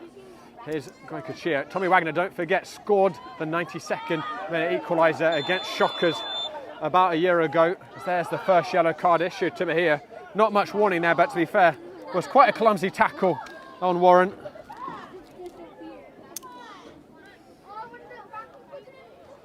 He's only been on the field for about 9 minutes, Mejia, but in the referee's book.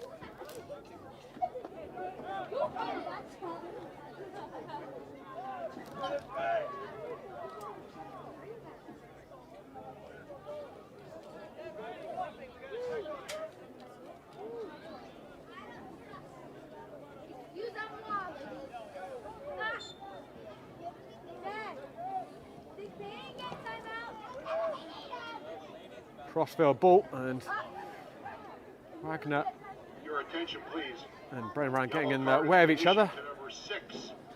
They're able to play out of it. Fitzgerald. Jose Mejia. That pass a little bit short by Mejia, who's got to be a tad careful.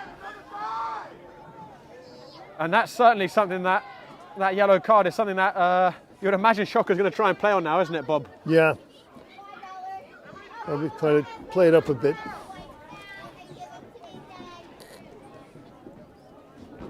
But you know that, so you need to make sure you behave yourself better.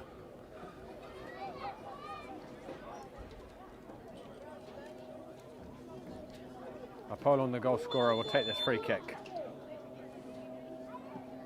Drifted up towards the 18-yard box. Big shout by the teenager Gannon, who gathered that very well.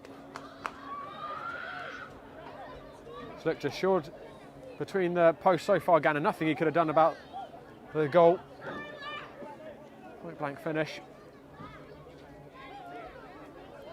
And guys, let me remind you, today's broadcast is sponsored by Umbro. You can head to umbroteam.com to start designing your team kit for free now. Produced by Umbro, designed and worn by you.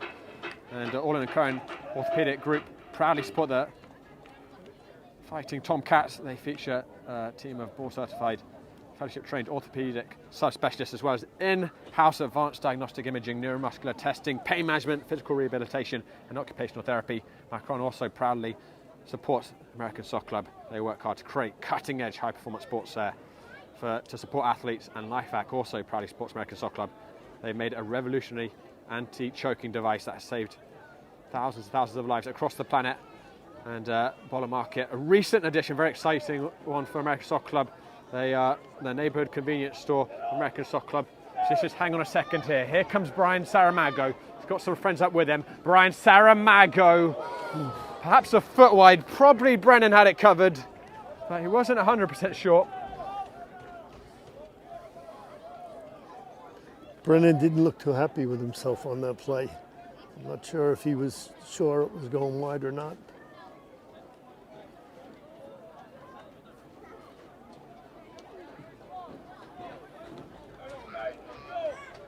Well, one player who has been surprisingly quiet has been Filippo Bellu, who I hyped up a lot in the pre-match. Missed last season, but 2024 the top scorer for Shockers with 11 goals, top scorer in the North Atlantic Conference. But hasn't seen too much of the ball so far. Has had a little bit of combination play. Here's Sams. Okine misfooted by that, and here's Pinto who can surge forwards. Pinto into Giocochia, and that ball was just a little bit behind her. Excuse me, it was into Mejia, who couldn't get his feet sorted out. And here comes Shockers down the other end to end here at Mitchellfield Complex, looking for Bellu. But great anticipation by the wizened Palomek.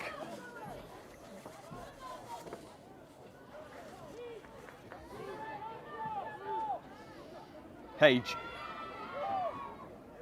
loves his diagonal balls, and that may be the key to unlock American Soccer Club's defence. Okine just delayed. I don't think he's aware of how much time he had there. Sams is going to send it in. Slightly too high for Bellu. Well, it's the same open start to the second half that we saw at the beginning of the first. Space here for Jackson Lyons. Palomek felt like he had to get something on it. Corner kick for Shockers. Rowan Slater is stripping down for Shockers. I think we might see a change relatively soon for the visitors.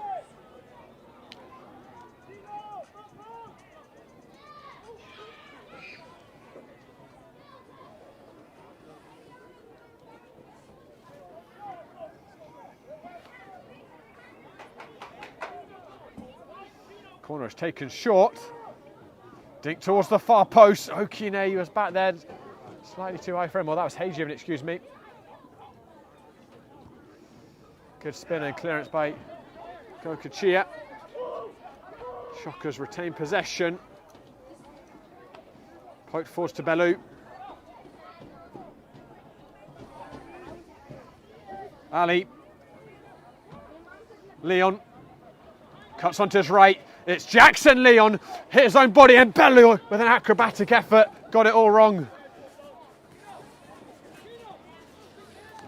They're creating chances, though. I think we need to get tighter on the ball. The ASC has to get tighter on the ball. Certainly some alarm bells might be ringing at the moment.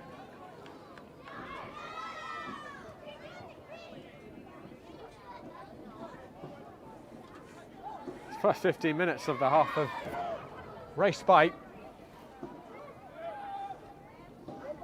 Apollon gives it back to Brennan. Oof. Not the best of clearances by the keeper. Pinto was too heavy with his touch. Okene. Sams. Bellu. Palacek throwing in a foot and connecting well with the tackle. Saramago.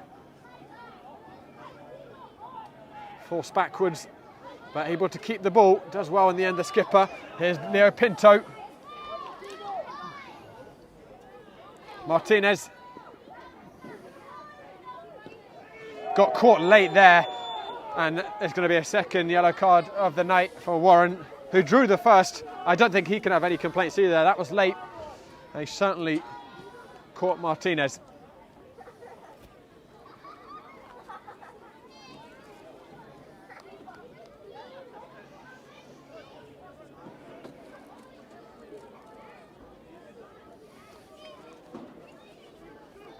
Prime crossing position here for the Fighting Tomcats.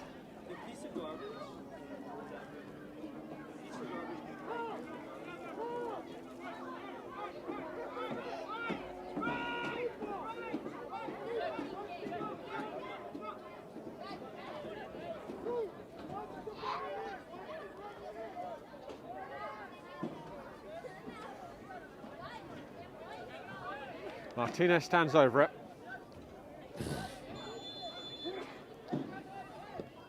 Swung in with pace. Important header at that far post. Your attention, please. I think it was Leon who cleared the lines. Yellow card has been issued to number 15 on the New York Shockers, Bradley Warren. Hoofed up in there, but not really away from American Soccer Club perspective. Kachia restore some order. Here comes Shocker's first change.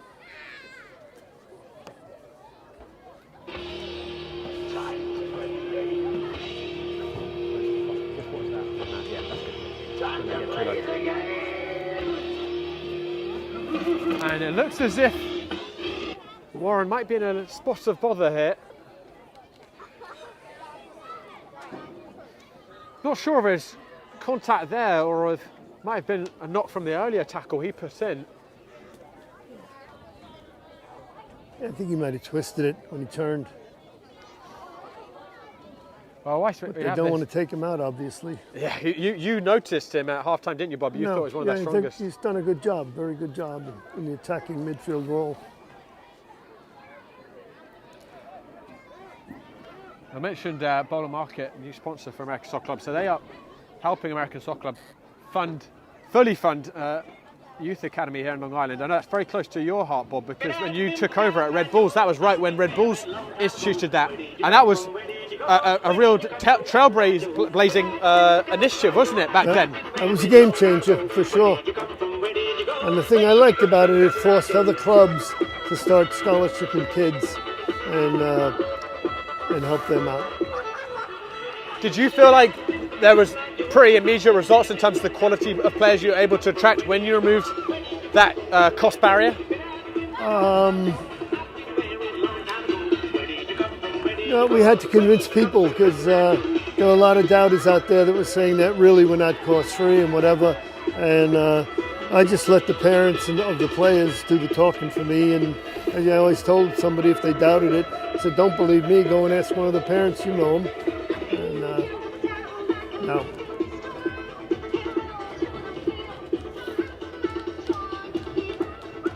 Unfortunately, this looks like it is going to be the end of Bradley Warren's evening. He's limping off. It looks like it might be that right leg. Yeah. Walking very gingerly. So they were preparing to bring on Rowan Slater. He was just warming up. He put his top on. He's coming. Has he put it back on, Slater? Yeah, he's still warming up, kind of. Yeah, so yeah, they might make the change now. Nope. Or it looks like they're going to see if Warren can soldier on. Let's see.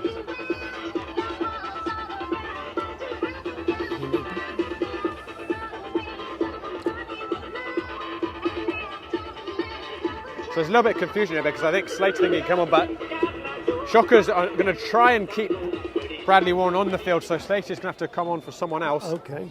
And the referee has gotten impatient, so he's not going to let them make this change now. It looks as if they were going to bring off Jackson Leon. They're a bit confused what's going on down there.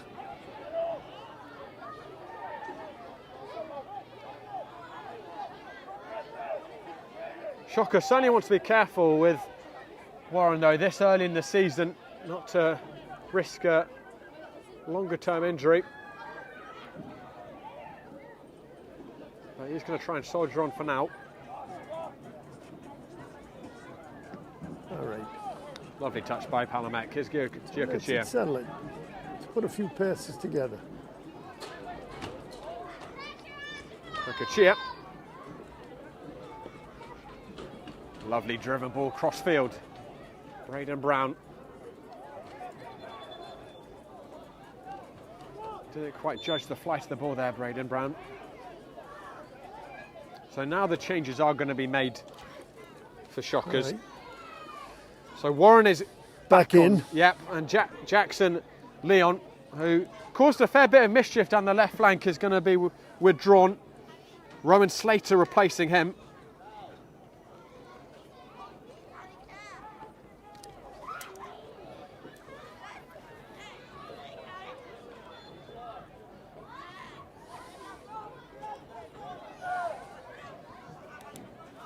Ali.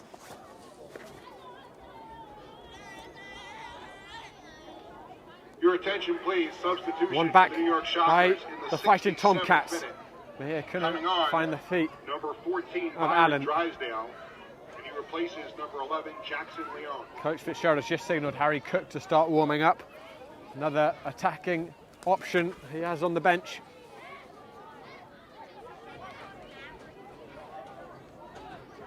Braden Brown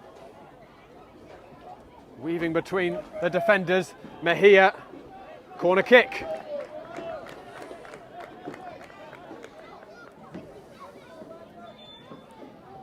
I think the pace has dropped a little bit in the game, you know.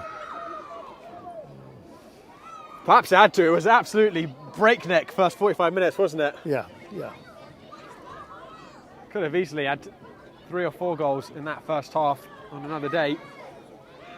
Could also be that the Shockers aren't pushing it as much. They can try to control it, make sure they're safe first. Martinez swings it in. Headed clear. It's going to come to Goycochea. Lots of yellow shirts teaming up on him. He goes back to Pinto.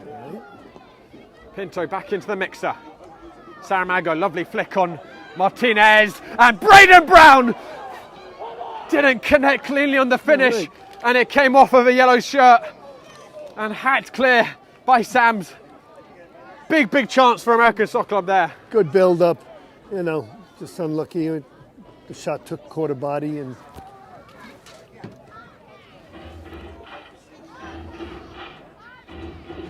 beautiful flick on header there by Saramago in the build up.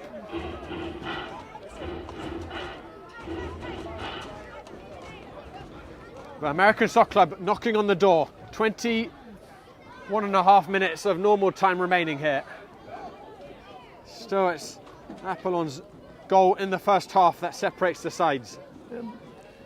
They're settling down, they're building a little more. The other team's dropped off knowing that they have a lead, so they're taking what's given them, which is good. Ooh, handball. Saramago feeling a little hard done by that. Another change coming for Shockers. Darryl Jeffrey will be introduced. And it's going to be Felipe Bellu, who had a very quiet night.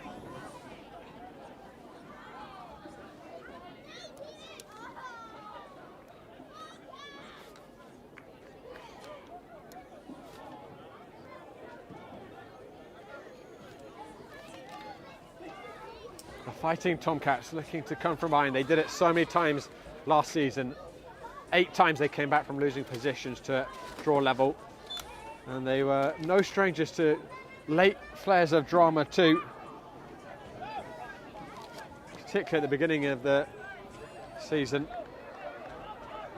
But in total, across 10 games last year, they scored 4 goals in the 89th minute or later. One of those coming against Shockers to salvage a late point. But they've still got plenty of time here. An hour is not that late yet. Goycochea, it looks so measured every time he's been in possession. Pinto. Just not able to settle it down. Good, good.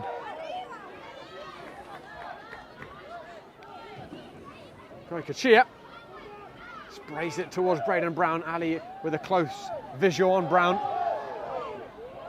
American Soccer Club feeling they should have had a foul. It's right in front of the linesman. He didn't see anything wrong. And then a foul given the other way. And for Braden Brown's descent, he's also been given a yellow card.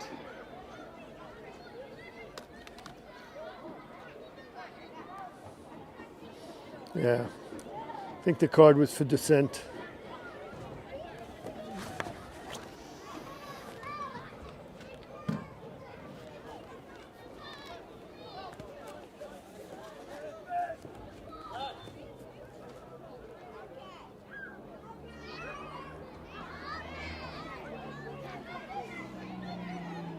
Ball's going to fall here to Katizi. Couldn't find any of his teammates. Fitzgerald. Saramago sets it back to Brown.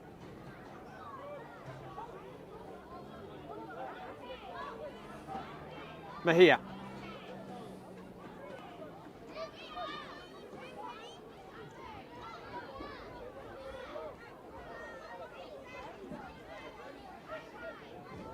Certainly do feel in control of this game in terms of possession at the moment, don't they, American Soccer Club, Bob? Yeah, they have time and a little more time and space with the other team dropping off, and they're smart. They're using it. Mejia coming in through the back there of Scarano. On a yellow card, remember. Number 9 was... We're going to get a third change here for Shockers. Sam Greenberg, and it looks like coach John Fitzgerald is going to make a pair of substitutions himself shortly too. Devon Sanchez and Harry Cook are stripped down.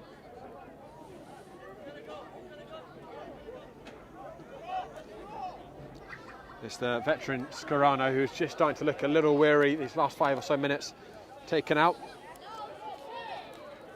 And on in his place, Sam Greenberg. Looks as if Bradley Warren has run off that knock he sustained.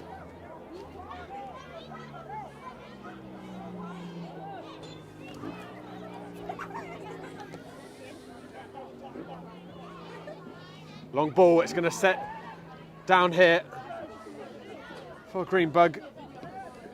Didn't catch it perhaps as he would like.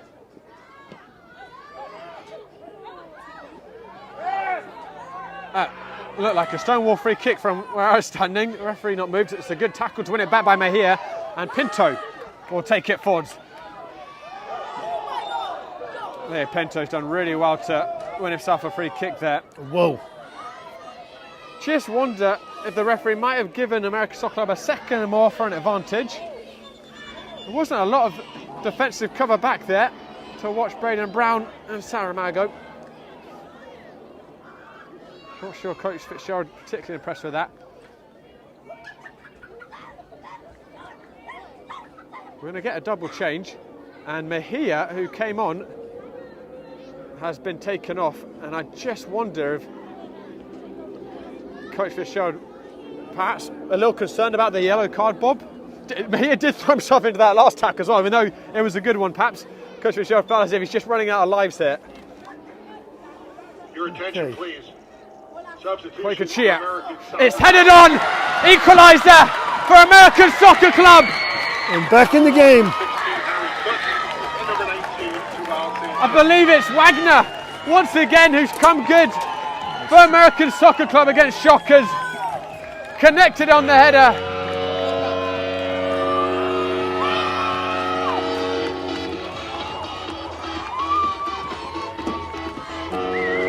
out of nowhere, American Soccer Club put it back level off the free kick. And it is Tommy Wagner once again who finds their salvation against the Shockers. 1-1 here. Shockers just falling asleep off of that free kick. I think the pace will change again. 15 minutes remaining here, anyone's game now. Braden Brown. American Soccer Club will win the sails. It's Saramago. Slightly too much on it for Harry Cook. Overhit it, overstruck it. Wasted opportunity.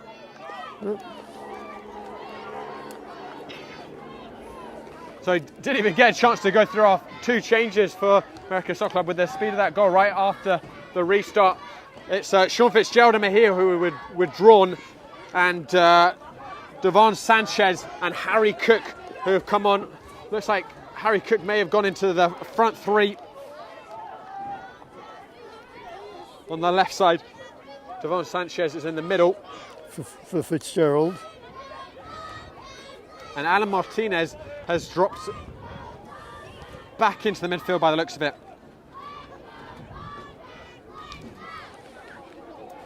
Thrown in. Okine went down off the ball. And Sanchez was toppled over.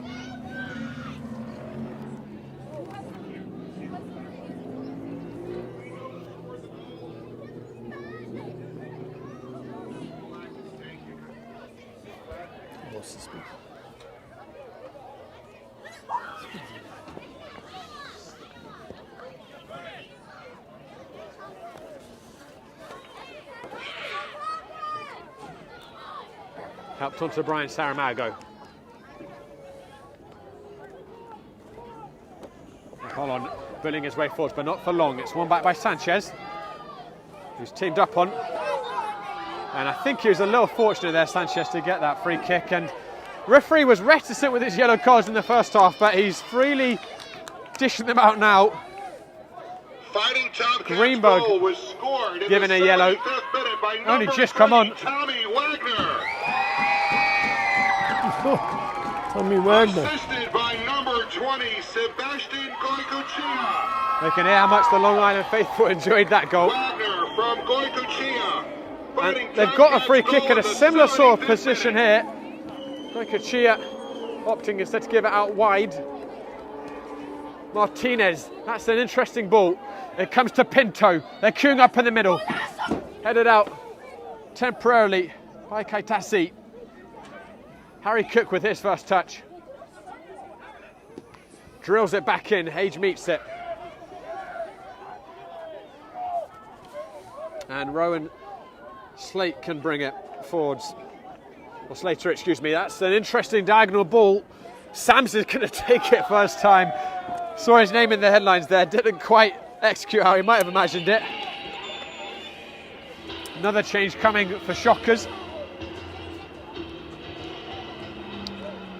Kenan Kanic. He's going to come on for Kaitazi. Well, I thought so, actually. It's Ali coming off. Kaitazi, I think, was just running over to chuck some tape off. How much of a lift is it to get off the board in a season with that goal, Bob?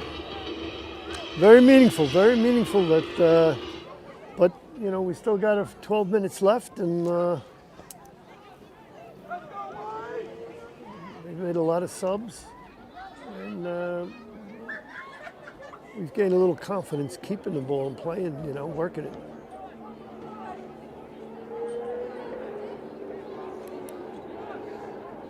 Sanchez. Your attention, please. Saramago to Braden Brown. Shockers in the 79th minute, number 2, Dylan Maxon. Good tackle by Hage.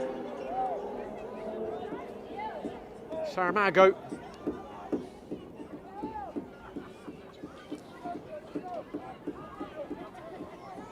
Palamek.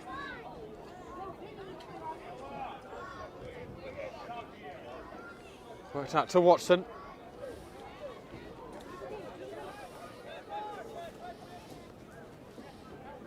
Patient play by American Soccer Club. And Shockers are sitting very deep now.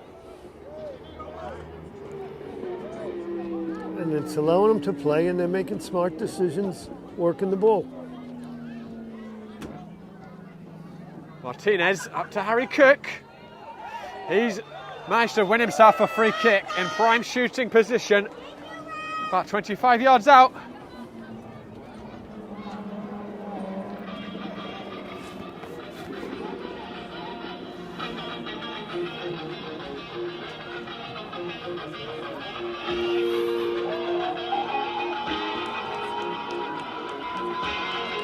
As we go into the final 10 minutes, it's a very familiar story for American Soccer Club. The game hanging on a knife edge.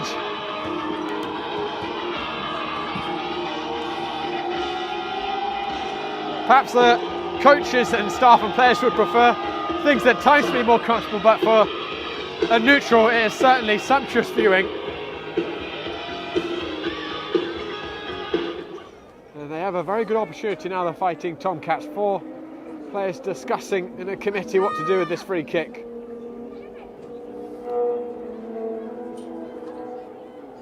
Harry Cook, Martinez. I think and Harry Sanchez Cook now. wants it and has taken it. The other guys need to get in support positions for rebounds.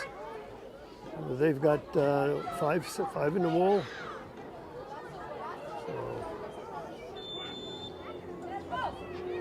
It's Harry Cook straight into the wall. Comes back to Martinez. Oof. Palamek hooks it in. Not a lot to that ball. And gathered by Brennan.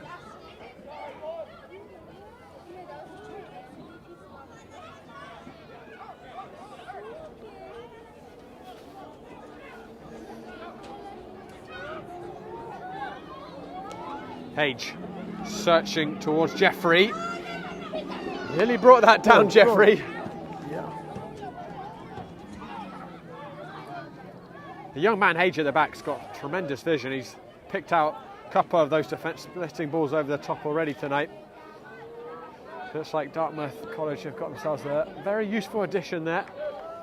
Warren helps it around the corner. Keenan drills it into the penalty area. Palamek with the first header. Okine couldn't bring it down initially and recovered it. Tussle on the edge of the penalty area, and in the end, Greenberg is penalised for obstruction.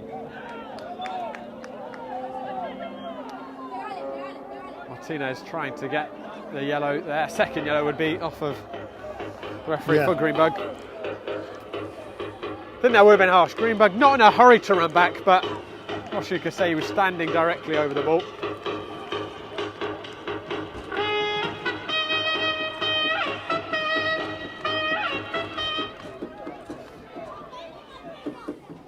Watson.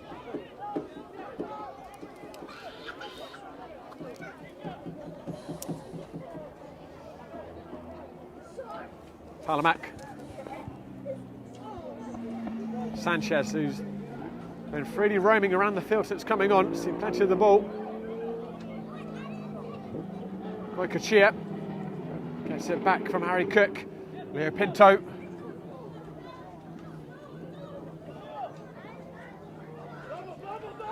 Just running out of real estate there, Pinto. Took a little too much time on the ball.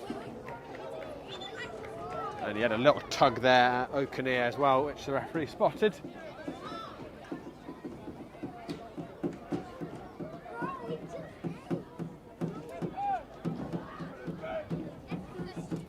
Reminder, guys, we've got much more action coming up on Game of Frame tomorrow.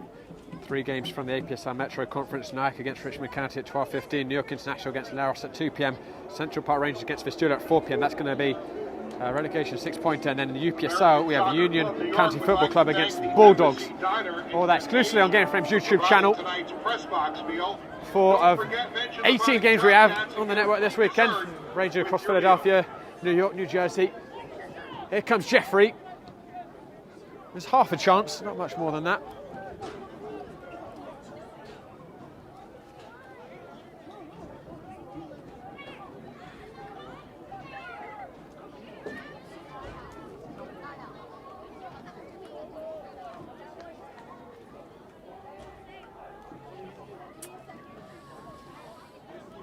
That's it. Watson.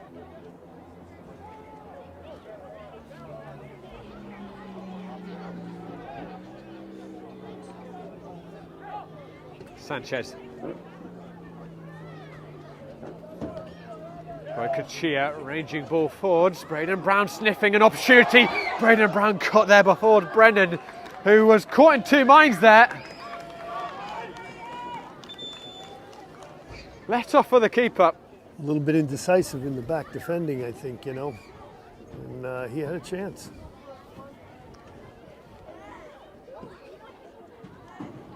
Okine has been replaced, and it's the final outfield change for Shockers. Godfred Asiji has come on.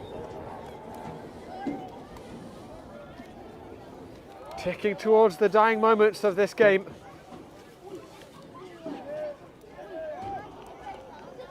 American Soccer Club have every right to fancy themselves late. 40% of the games last season they scored in the 89th minute or later.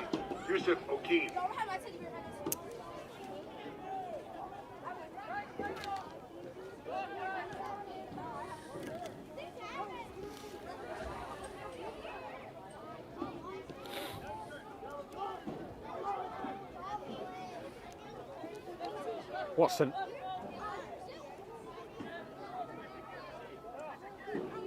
Goycochea. How good has Goycochea been tonight in the centre of the park, Bob? He's had a very good game. Took some lumps early on in the first half, but he's bounced back and shown his versatility.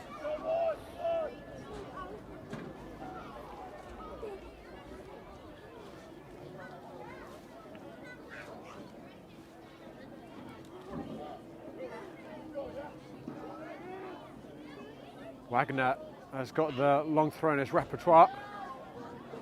Held in.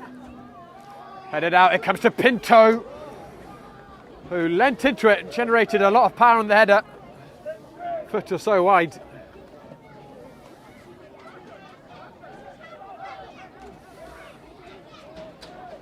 Pinto's put in a good shift today. A lot of good runs from the back, getting forward and helping out up front. Yeah, certainly looked a natural, hasn't he, in that left back position? Does a good again. A bit of anticipation there, Pinto, and he releases Brian Saramago. Saramago, you can see the idea, was searching for Braden Brown, just not enough whip on the cross.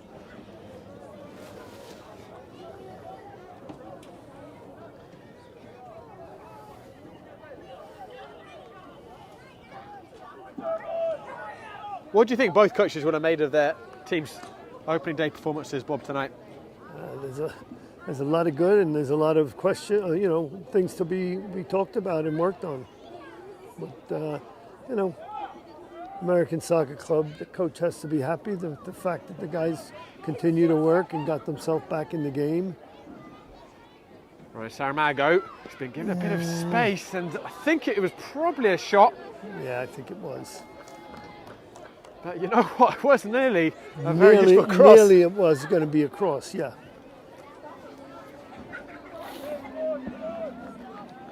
That's why you got to take chances and risks around the box, because there's always deflections and other things that create opportunities for a second player.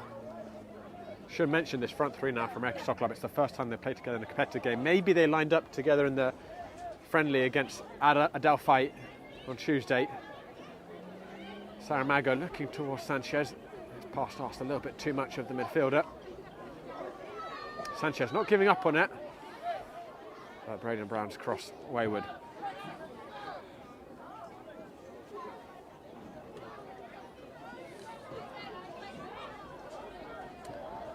The last minute of regulation, I wonder how much time they're going to tack on. They had an awful lot of subs in the second half.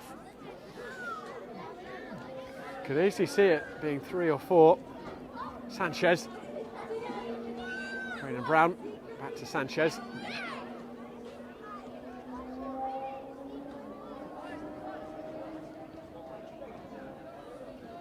Watson.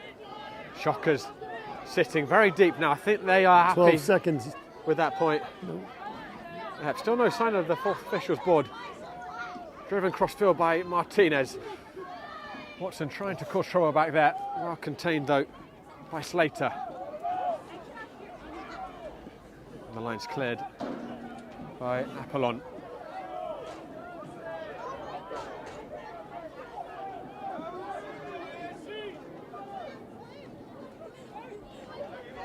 Harry Cook was loose with his first touch and pickpocketed by Sams. Jeffrey's on his bike. Sams is searching towards Jeffrey. He's got Palomek a little bit isolated. He's searched in towards the middle far post. Oh, they've struck at the death. New York Shockers may have won it. It's Sams, the roving right back, adventuring forwards. And Shockers believe they've won it late. Beautiful hit at that far post.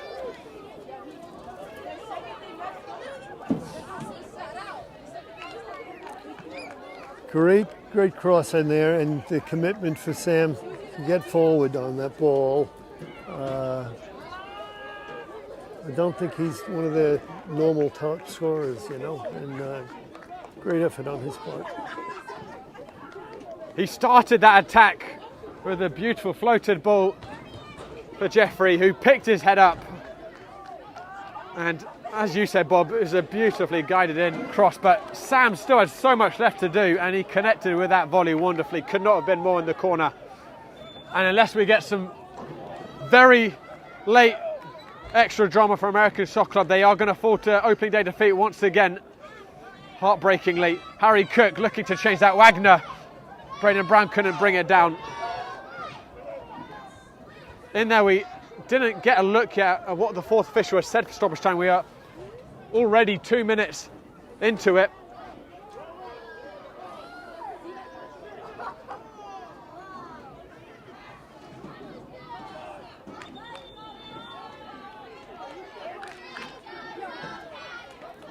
New York Shockers goal, scored in the 90th minute by number 20, Thomas Sams.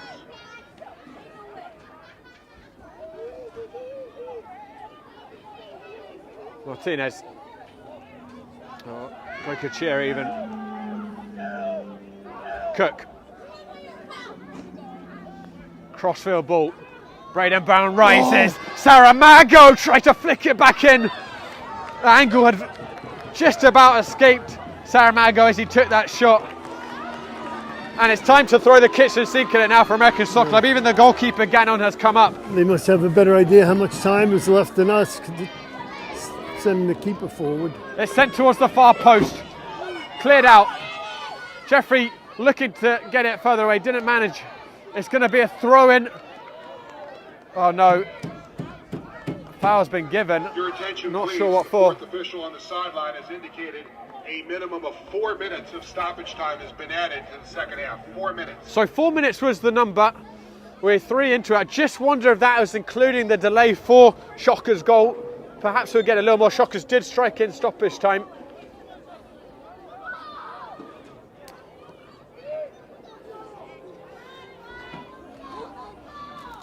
Well, perhaps that second goal, just the difference between the two sides tonight, Bob, in terms of, you talked about American Soccer Club at times not throwing that man in to meet the cross, and there Sam certainly did do it, didn't he? Committed, took the risk. Yeah. But it's a cruel blow for American Soccer Club, who've shown a lot of promise this evening. And I think it's fair to say they've had the better of this second half.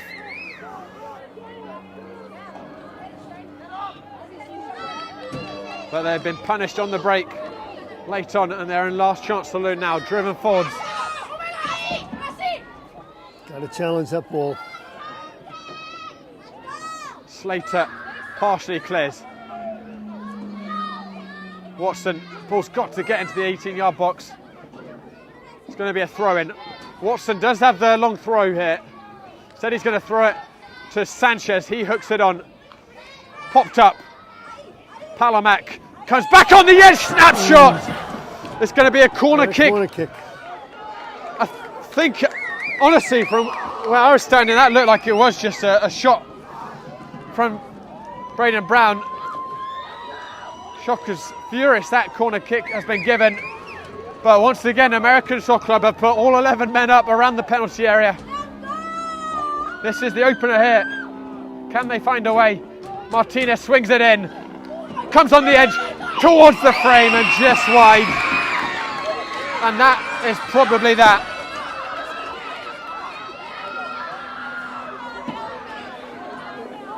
There was Watson with the effort, had to snap at it quickly.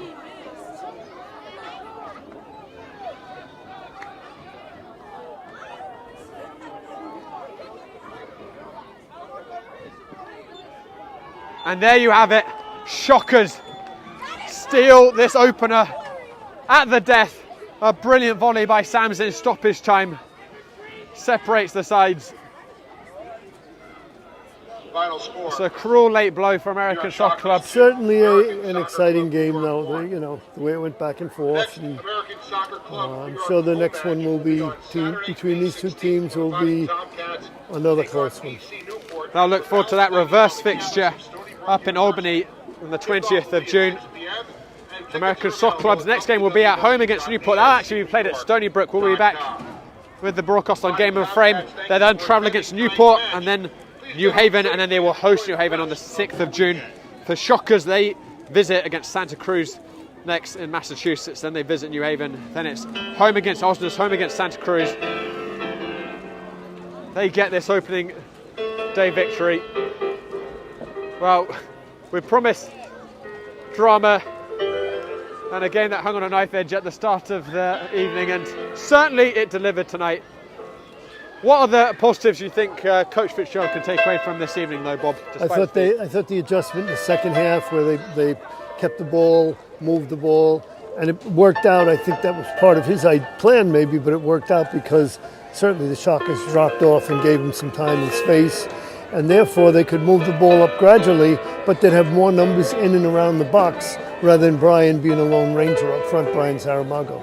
So I thought that helped. Certainly got a look at that second attacking lineup.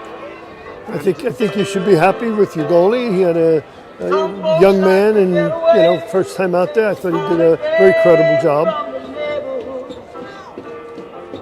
Well, one game down, 9 to go for each team.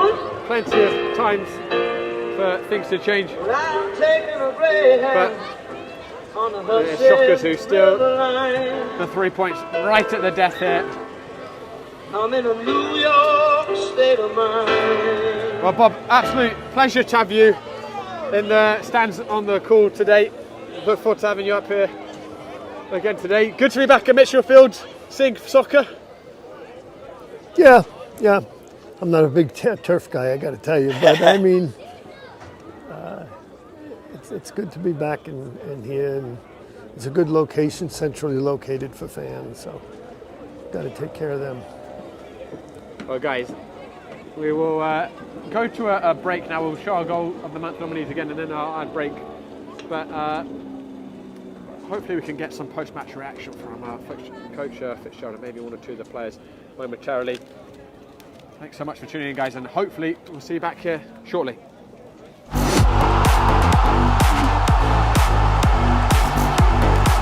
As well, finds Ablo, Nado, who's got some space, catch it well!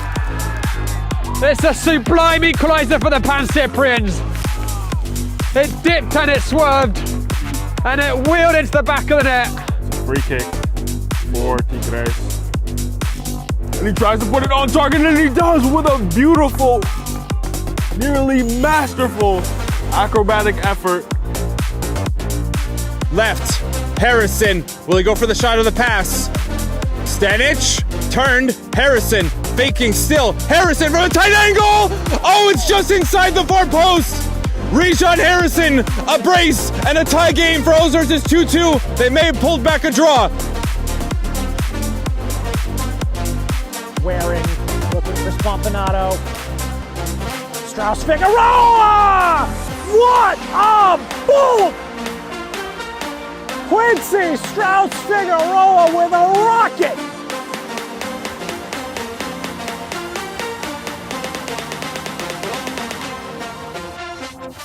All United trying to find an equalizer, cutting back. Here he is. All United. Oh, it's an equalizer! It's a solo individual effort And look what it means to Harley United. They've equalized. Strike it. Spaker! Oh, into the top of the net! Bam, Spaker! The goal. Wow. Future. Dancing, shooting. What a great goal.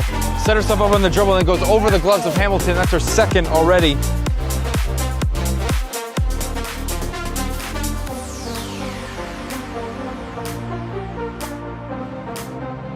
New York International! What a tackle at the last second now, Bednarski! What a shot by Bednarski! Dipped in to Billity, who's running at that Lions box now. Cuts inside, what a move by Billity, what a goal! A brilliant little cut inside the box, bought the space, and he took advantage of it. 1-0 Lone Star.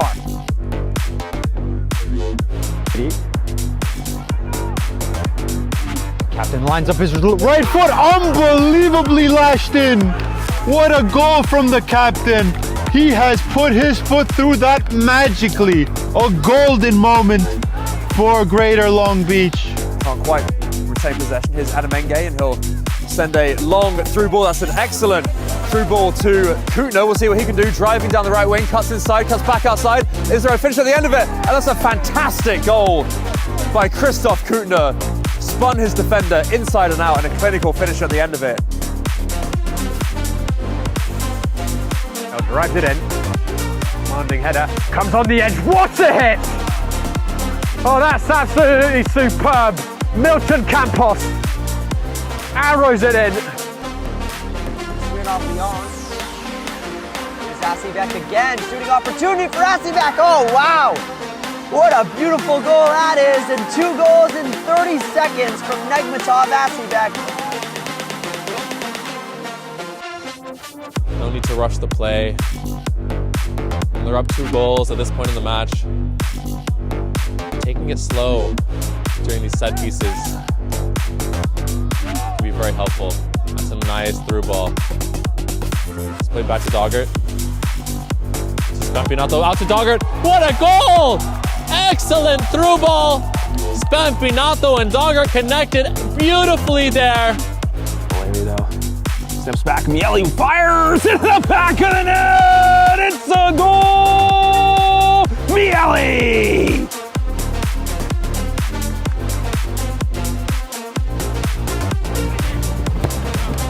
Stanovic off the backside of the head of the retreating fullback.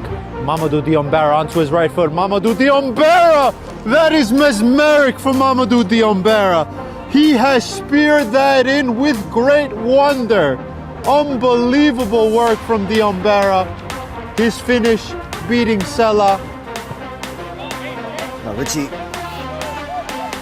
take them all on. So Richie, oh! Oh, Richie! It's a hat trick for the number 17.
From soccer fields across the USA to the legendary stadiums of Spain and Portugal, for 40 years, Petrobax has been the go-to expert for group travel to Spain and Portugal. We organize soccer group trips from start to finish, flights, hotels, transportation, and guided tours, all perfectly coordinated by our experienced team. Your trip can include attending La Liga and Portuguese Primeira Liga games, matches against local teams, pro training sessions, and even tournaments. As true experts in Spain and Portugal, we'll ensure you also experience the rich history, vibrant culture, and incredible food these countries are famous for. Celebrating 40 years of crafting unforgettable journeys to Spain and Portugal. Petrobax, your team, your passion, your trip to Spain and Portugal starts here. My name is Austin Brummett. I'm a men's soccer player at San Diego State University and I play forward. The Salt Air Case helps block odor from my cleats when I'm driving in my car or when I'm keeping my cleats inside my house so I don't have to worry about it stinking up my room. It helps me keep track of my cleats and my shin guards so I know that they're together and I don't have to worry about tracking them down or losing them or stressing out about where they are. I would definitely rock this, walking to the games, walking around to my trainings. And it's super helpful for travel. When I travel in the airport to go to away games, it's not going to stink up my backpack or stink up the plane where I'm sitting. Magnetic strip on the top is super easy to open to take my cleats out and to put my cleats back in. I think it's an essential part of my outfit for soccer and it helps keep all my stuff organized and stink-free.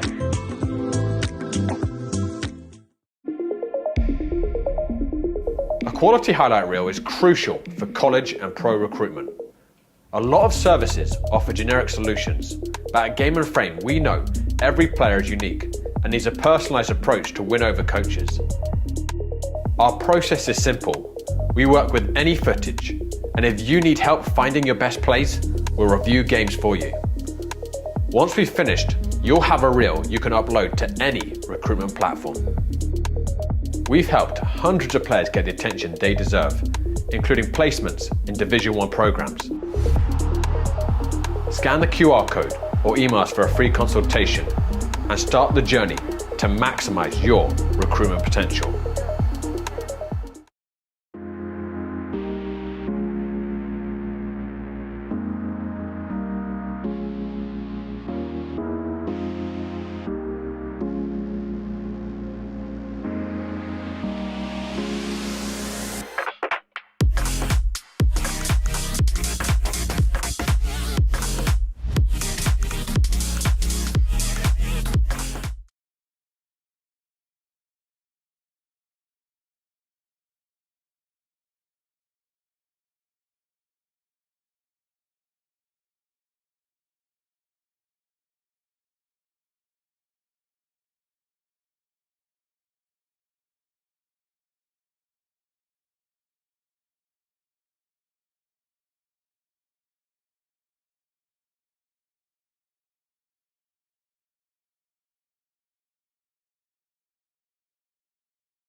Well, finds Adlo, Nado, who's got some space, catch it well!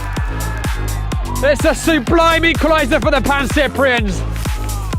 It dipped and it swerved, and it wheeled into the back of the net. It's a free kick for Tigres. And he tries to put it on target, and he does with a beautiful, nearly masterful acrobatic effort. Left, Harrison, will he go for the shot of the pass? Stanic, turned, Harrison, faking still, Harrison from a tight angle! Oh, it's just inside the far post! Rijan Harrison, a brace, and a tie game for Ozarks is 2-2. They may have pulled back a draw. Waring, looking for Spompanato. Strauss Figueroa! What a boom! Quincy Strauss Figueroa with a rocket!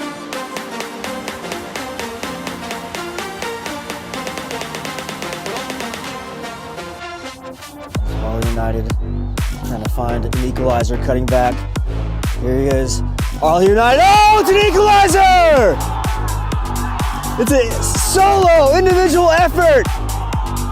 And look what it means to Harley United. They've equalized. Strike it. And Spaker! Oh, into the top of the net! Bam, Spaker! The goal. Wow. Future. Dancing, shooting. What a great goal. Set herself up on the dribble and goes over the gloves of Hamilton. That's her second already.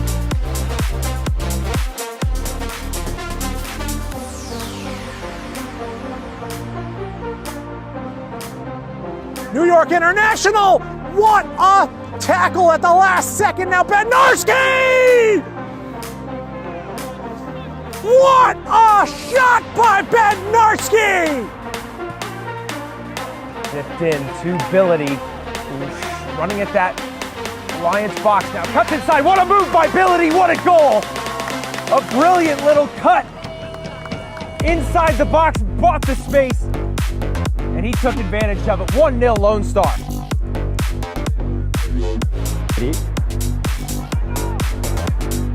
Captain lines up his right foot, unbelievably lashed in. What a goal from the captain. He has put his foot through that magically. A golden moment for Greater Long Beach. Can't quite retain possession. Here's Adamenge, and he'll send a long through ball. That's an excellent through ball to Kutner. We'll see what he can do. Driving down the right wing, cuts inside, cuts back outside. Is there a finish at the end of it? And that's a fantastic goal by Christoph Kutner. Spun his defender inside and out, and a clinical finish at the end of it. Now drives it in.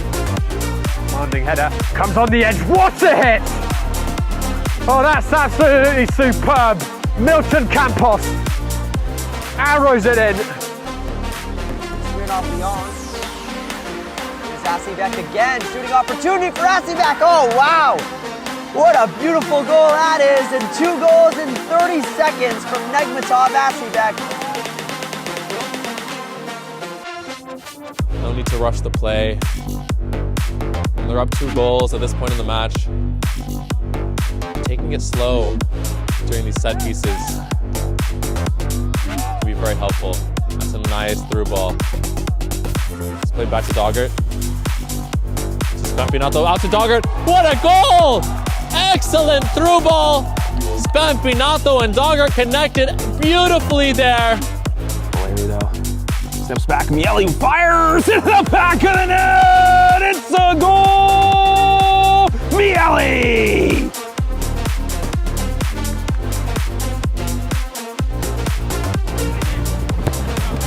Stanovic off the backside of the head of the retreating fullback.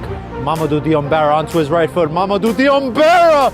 That is mesmeric for Mamadou Diombera. He has speared that in with great wonder. Unbelievable work from Diombera. His finish beating Sella. Now Richie, take them all on. So Richie, oh! Oh, Richie! It's a hat trick for the number 17.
From soccer fields across the USA to the legendary stadiums of Spain and Portugal, for 40 years, Petrobax has been the go-to expert for group travel to Spain and Portugal.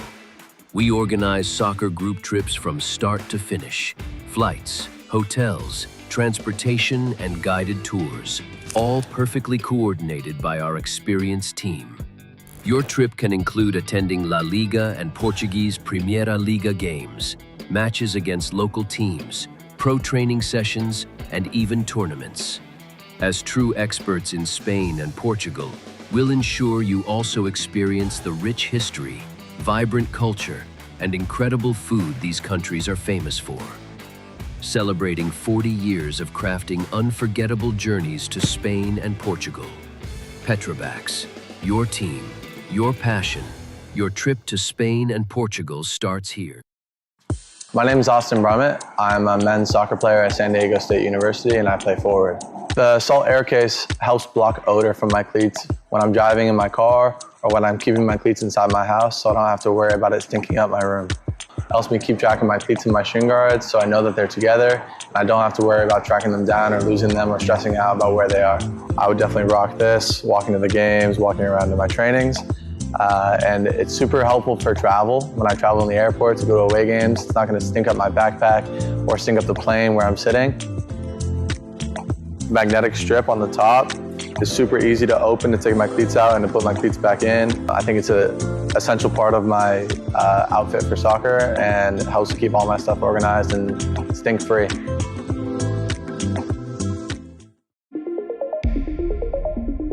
A quality highlight reel is crucial for college and pro recruitment. A lot of services offer generic solutions, but at Game & Frame we know every player is unique and needs a personalised approach to win over coaches. Our process is simple.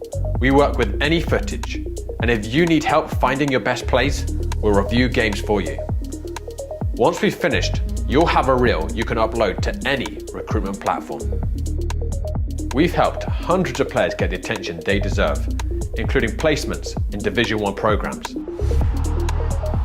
Scan the QR code or email us for a free consultation and start the journey to maximize your recruitment potential.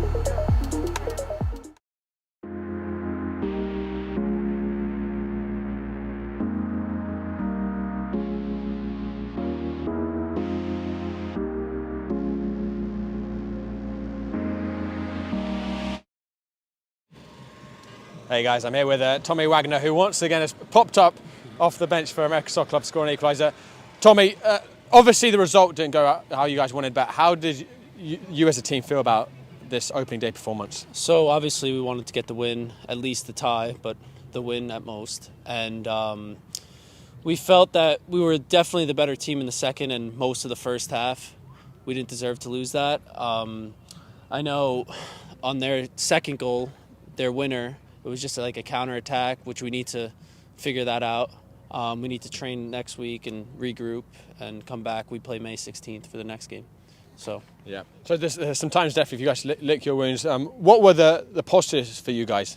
The positives, I mean, I thought, well, in the second half we came out firing. I know after we scored the goal, everyone was on a real high, and we need to, like, it's good to be on a high, but we need to control our emotions, which I think not enough people were back on their counter. So we need to learn how to control our emotions with that part. I mean, we're a great team and we know we have the players to succeed in the NPSL and make the playoffs and make a good run in the NPSL. So we're going to be right back into training on Tuesday and looking to get a win on May 16th. Lastly, obviously it's probably scant consolation for yourself that you got a goal, but you have once again popped up. You're turning into a bit of a fox in the box. I think all of you, three of the goals I've seen you score for American Soccer Club, you've been in the right place at the right time. You've got the instincts. Yeah. Is this something that has always been in your playing career, or is this right backs are not generally known for their goals? Yeah, so I've always been good in the box, in the air, and finding the knack for the goal since I was little. I mean, I'm a defender, so I'm not supposed to score a lot of goals, but I've been scoring in the box since I was 3 years old, so that's just, yeah. Fantastic. What's going to be that first focus when you guys hit the training session on Tuesday? Just hard work, polishing some things up. I mean, like I said, I believe in every one of our players, all our coaches. We have a great support system around us, so we know we're going to come out there on May 16th, get the win, play hard, give our best effort, and put a show on for the fans. Fantastic. Well, Tommy, appreciate your time. Thank well you done in very the goal. much. Thank you. Get some rest. All right, take All care. right, thank you. All right. Well, I think, guys, we're going to get Coach John Fitzgerald out here in a moment, so just bear with us for a second, and hopefully we'll get Coach Fitzgerald in a minute.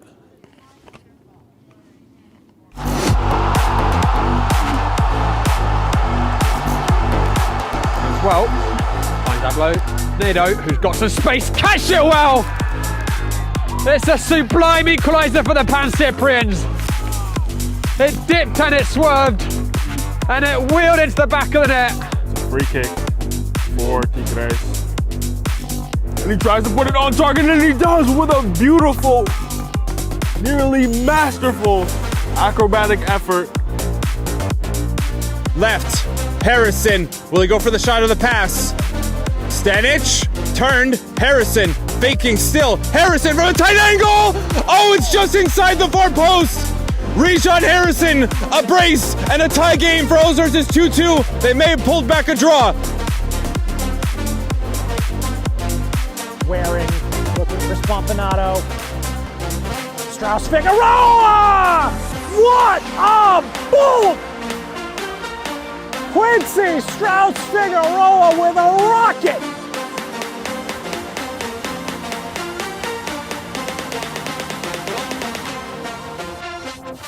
All United trying to find an equalizer, cutting back. Here he is. All United. Oh, it's an equalizer! It's a solo, individual effort. And look what it means to Harley United. They've equalized. Strike it. Yeah, no, I totally understand. Okay. Speaker! Oh, into the top of the nets! Damn, Speaker! The goal. Hey guys, maybe with Coach Fitzgerald. John, commiserations on the defeat. Was there a lot of positives you could take away from the performance tonight, though? Yeah, I mean, I thought the first 25 minutes or so was all about us. We played the way we wanted to play, moved the ball very well. We dominated the game. We had some terrific chances, created some great chances, and unfortunately didn't capitalize. And then the game got a little bit away from us for a while, and we didn't adjust as well, which is I'm hoping with more familiarity. And we still have some college guys that are coming in now the next week or so. I'm hoping that helps us to get to know each other a little bit better. And then the second half, man, I thought we responded very well to being down. Again, I thought we took over the game. We were knocking, and then terrific goal by Tommy Wagner, and then an unfortunate mistake at the end. Cost you. For a neutral, it was probably a good game, but not for somebody wearing ASC right now. Well, I was saying when we went to the final 10 minutes, American Soccer Club, this is a very familiar story. It comes down to the wire. Last time it's just terrible for you guys in your blood pressure, but for us neutrals, it's always good. But I mean, obviously it's the first day. There is some really valuable lessons in there from the way you guys lost tonight, because as you said, you had most of the play in the second half. You had some chances, and it was just one error and a very high moment of quality from them to capitalise on it. Is that something that's a good reality check to get early in the season rather than later? I don't know. I mean, I don't want that result early because now, and we have 2 weeks off. So the boys, we've got to make sure that they keep their mental state and their vision on something a little bit more better, or something a little bit higher level than what we need to do. We still need to make some adjustments, but I don't think a lot. And when the result goes the other way, you think what you did was wrong, or they may think that when you win doesn't mean that you played well. I do think there's a lot of positives to take away from. Again, effort and attitude were two things that we controlled throughout, and that they were exemplary. Alan Martinez is just a special player. Brian Saramago, you've seen him play so many times. Some of those goals he just scores, right? And tonight he knocked on the door. He did everything he was supposed to do, and it's unfortunate that it didn't go his way. And then Tommy Wagner scoring that great goal at the end. I thought Leo Pinto was our man of the match. He had an absolute engine the whole time. He's playing a left wing back, and we had him up forward just as much as he was in the back. And he just keeps working the whole time, but he's also very effective about it. It's changed squad somewhat, but you retained the core from last year, certainly. Correct. But we got a look at a lot of the newcomers. Palomac, the Colombian at the back, very commanding. Yeah. You brought on, you had obviously Alan Martinez in the middle, Harry Cook and Braden Brown coming on that second half. Sanchez, they all made an impact. Were you pleased with how much everyone was connecting, given this, again, it's only a few weeks you've had everyone training? Yeah, very. I mean, Sebastian Goycochea, jumping into the middle for us. By trade, he's a winger. But we've got our wingers. So we want him on the field. We had to figure out where is he going to help us fit and do the best. And he's, first of all, he's like a little fire hydrant in there, right? He's tough as nails, but he's got control. He's got a touch. He's got vision. He's got a little bit of a temper, that he wants to fight, and he's going to go get stuck in. And so we like that in a six. Pairing him up, with Sean, they're two type of players that offset each other very nicely. So he did a good job, and like you said, Duvan Sanchez came on. Pelameke did a very good job in the back. He's got the CV to do that. He's a big guy, but he knows where to be and when to be there. So, we were very happy with the new guys. And actually, there's a lot of competition, and there's going to be even more now this week. Like I said, guys are coming back, so that's going to add to it. Now, you guys are looking forward to the game at Stony Brook on the 16th of May. Despite the defeat, I get the sense you're feeling a lot of optimism for the season where everything's at. Oh yeah, definitely. I think last year's team, I thought we were good, out of the gate, but we were a little restricted in some of the things that we could do. This year, it's a little bit. We have a little bit more resources. It helped us. Our outreach was sooner because last year we started late, behind the scenes. Not that most people would know that. But even going to get players I was a little bit behind it because we didn't get started till later. Where this time, as soon as the season ended last time, we're already talking to players about the next year. So I feel very good about us, and I think we're a better team than we were last year. And also the conference is better, I think, than last year. The teams that we've added, that have been added, are very good. So yeah. And I gotta while we're talking, I gotta give a shout out because I know we have fans in England who were watching the game in Rotherham, England. So the Sheffield Wednesday fans, the Yateses, so they were watching the game, and so we got to give a shout out to them. Also give a shout out because I heard that Sheffield Wednesday got their 15-point deduction for next season removed as well. Wow, so they're drinking right now. They're drinking right, they're not conscious right now. But John, really appreciate your time as always. Always. Look forward to seeing you guys again on the 16th. Okay, thank you. Guys, thank you. We'll be back with American Soccer Club in 2 weeks. For now, this is Joshua Pratt and Joshua Jokku signing off. Take care, everyone.